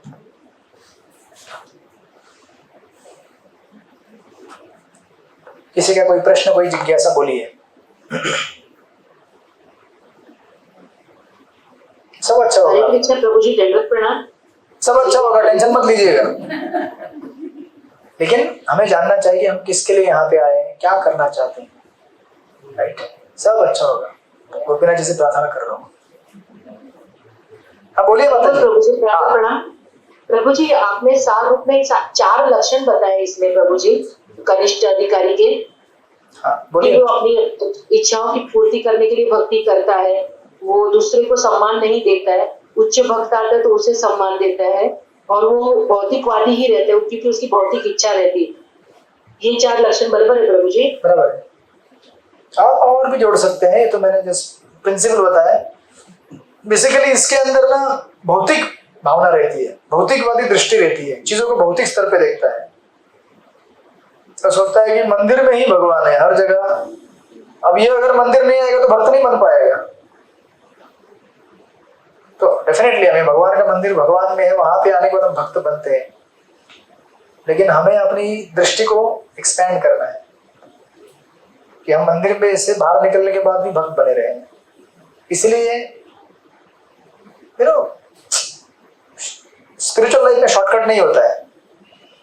ये कनिष्ठ अधिकारी शॉर्टकट के मार्ग में चलना चाहते हैं। आई थिंक मैं ये करूंगा तो मेरा 1 का 2, 2 का 4, 4 का 8 ऐसा हो जाएगा, है ना? ऐसे सोचते हैं वो लोग। शॉर्टकट आध्यात्मिक जीवन में शॉर्टकट नहीं होता है, मेहनत करना पड़ता है। कोई अपमान करेगा, सहन करना पड़ता है। स्तुति करेगा, वो भी सहन करना पड़ता है, क्योंकि स्तुति करने के बाद और जिम्मेदारी बढ़ती है ना।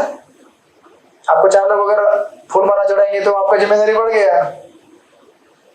ये मत समझना अरे वाह मजा आ रहा है, अरे क्या मजा आ रहा है। वो कह रहे लोग कि और अभी जिम्मेदार बनो।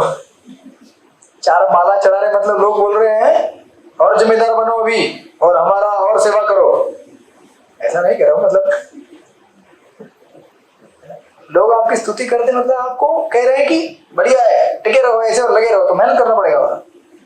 यस, और किसी का प्रश्न कोई ऑनलाइन, कोई डिवोटीज? हाँ गोविंद बिराल बोलिए।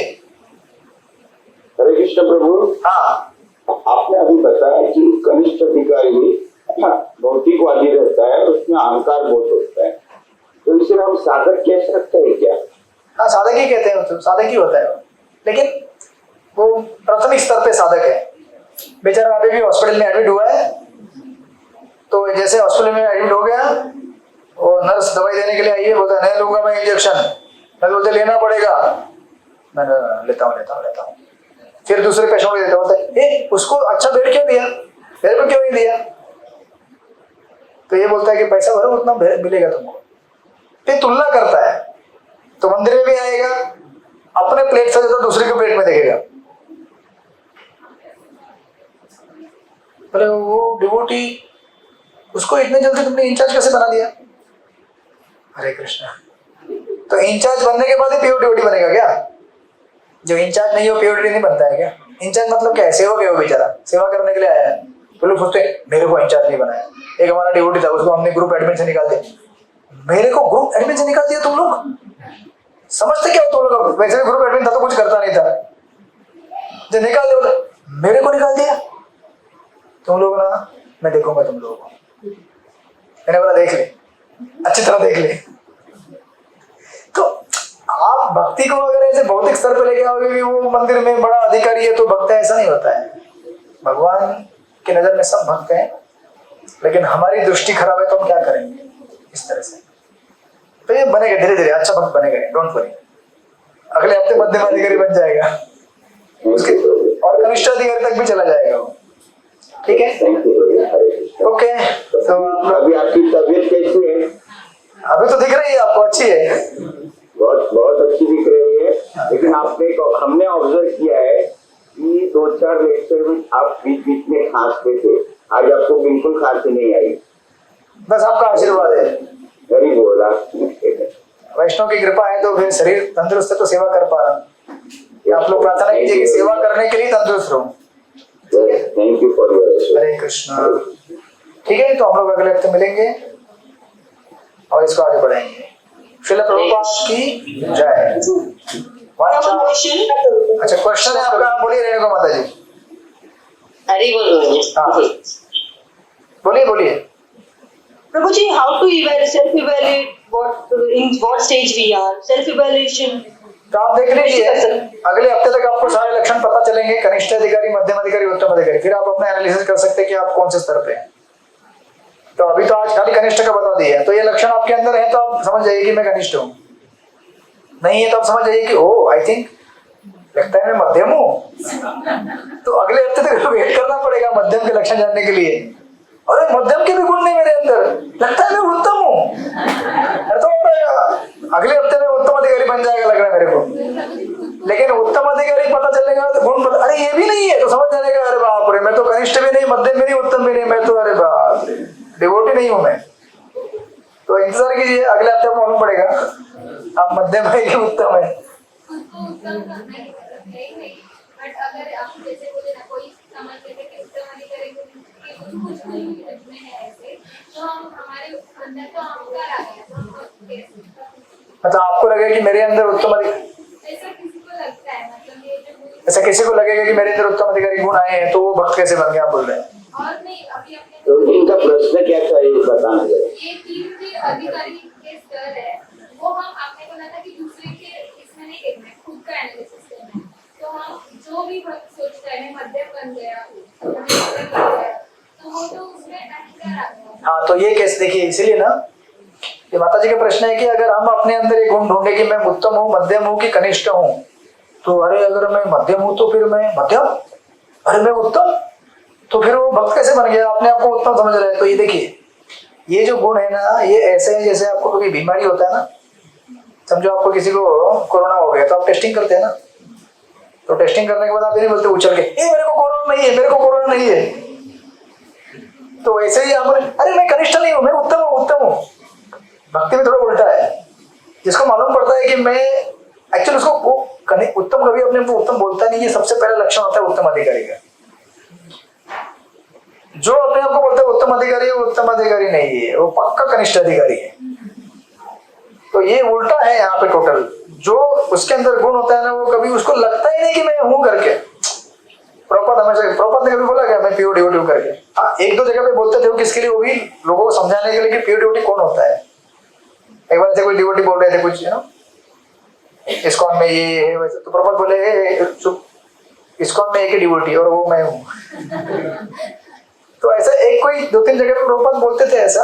और एक जगह पे ऐसा हुआ एयरपोर्ट पे, तो इसने अनाउंसमेंट किया डिवोटी ने कि जितने भी डिवोटीज आए हैं वो सब लोग, कुछ तो बोला उसने कि बैठ जाए यहाँ पे, हाँ कुछ तो बोला लाइन में खड़े हो जाए। प्रभुपाद बोले अरे मैं डिवोटी नहीं हूँ क्या, मैं भी डिवोटी हूँ ना। तो प्रभुपाद अपने आप को कितना नम्र दिखाया, बोले मैं भी इनके जैसा डिवोटी हूँ, मुझे भी लाइन में खड़ा होना है। तो ऐसे कुछ तो हमारे गुण हमारे बीमारी को चेक करने के लिए है। लेकिन जब पता चलेगी, पता नहीं चलेगा आपको, आई मीन टू से कि आपको जब लगे कि मैं उत्तम अधिकारी बन गया हूं, तो अरे बाप रे आप उत्तम अधिकारी है ही नहीं। तो इसलिए ना, जिसको जो गुण है उसको मालूम पड़ेगा, मेरे को नहीं मालूम पड़ेगा। आप कनिष्ठ उत्तम मध्यम क्या है वो आपको ही मालूम है, और आप ही मालूम कीजिए और दूसरों को जज मत कीजिए। ये कनिष्ठ आ गया उधर से दूर से देखो, दूर हटो, यहाँ से दूर हटो, ये कनिष्ठ आ गया, अभी बहुत टेंशन है अभी बीमारी लेके आया है, क्योंकि कनिष्ठ मतलब क्या बीमार आदमी, जिसको कैंसर हो गया, डायबिटीज हो गया, कनिष्ठ मतलब बीमार, मध्यम मतलब बीमारी से थोड़ा ठीक हो रहा है, उत्तम मतलब पूरा ठीक हो गया है। तो हम उत्तम अधिकारी का संग करते हैं, क्योंकि बीमारी से रहित होता है वो, राइट। दूसरों को जज करने के लिए नहीं, अपने लिए। आप दर्शन कीजिए राधा गोपीनाथ जी का, दर्शन कीजिए। ठीक है, तो मिलेंगे अगले हफ्ते। श्रील प्रभुपाद की जय। पंचाकल्पतरुश्च कृपा सिंधुभ्यो च पतितानां पावनेभ्यो वैष्णवेभ्यो नमः नमः। अनंत कोटि वैष्णव वृंद की जय। श्रील प्रभुपाद की जय। हरे कृष्ण। हरे कृष्ण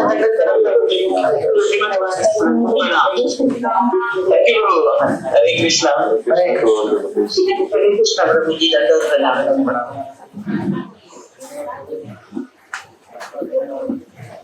हरे कृष्ण प्रभु जी दंडवत प्रणाम। हरे कृष्ण।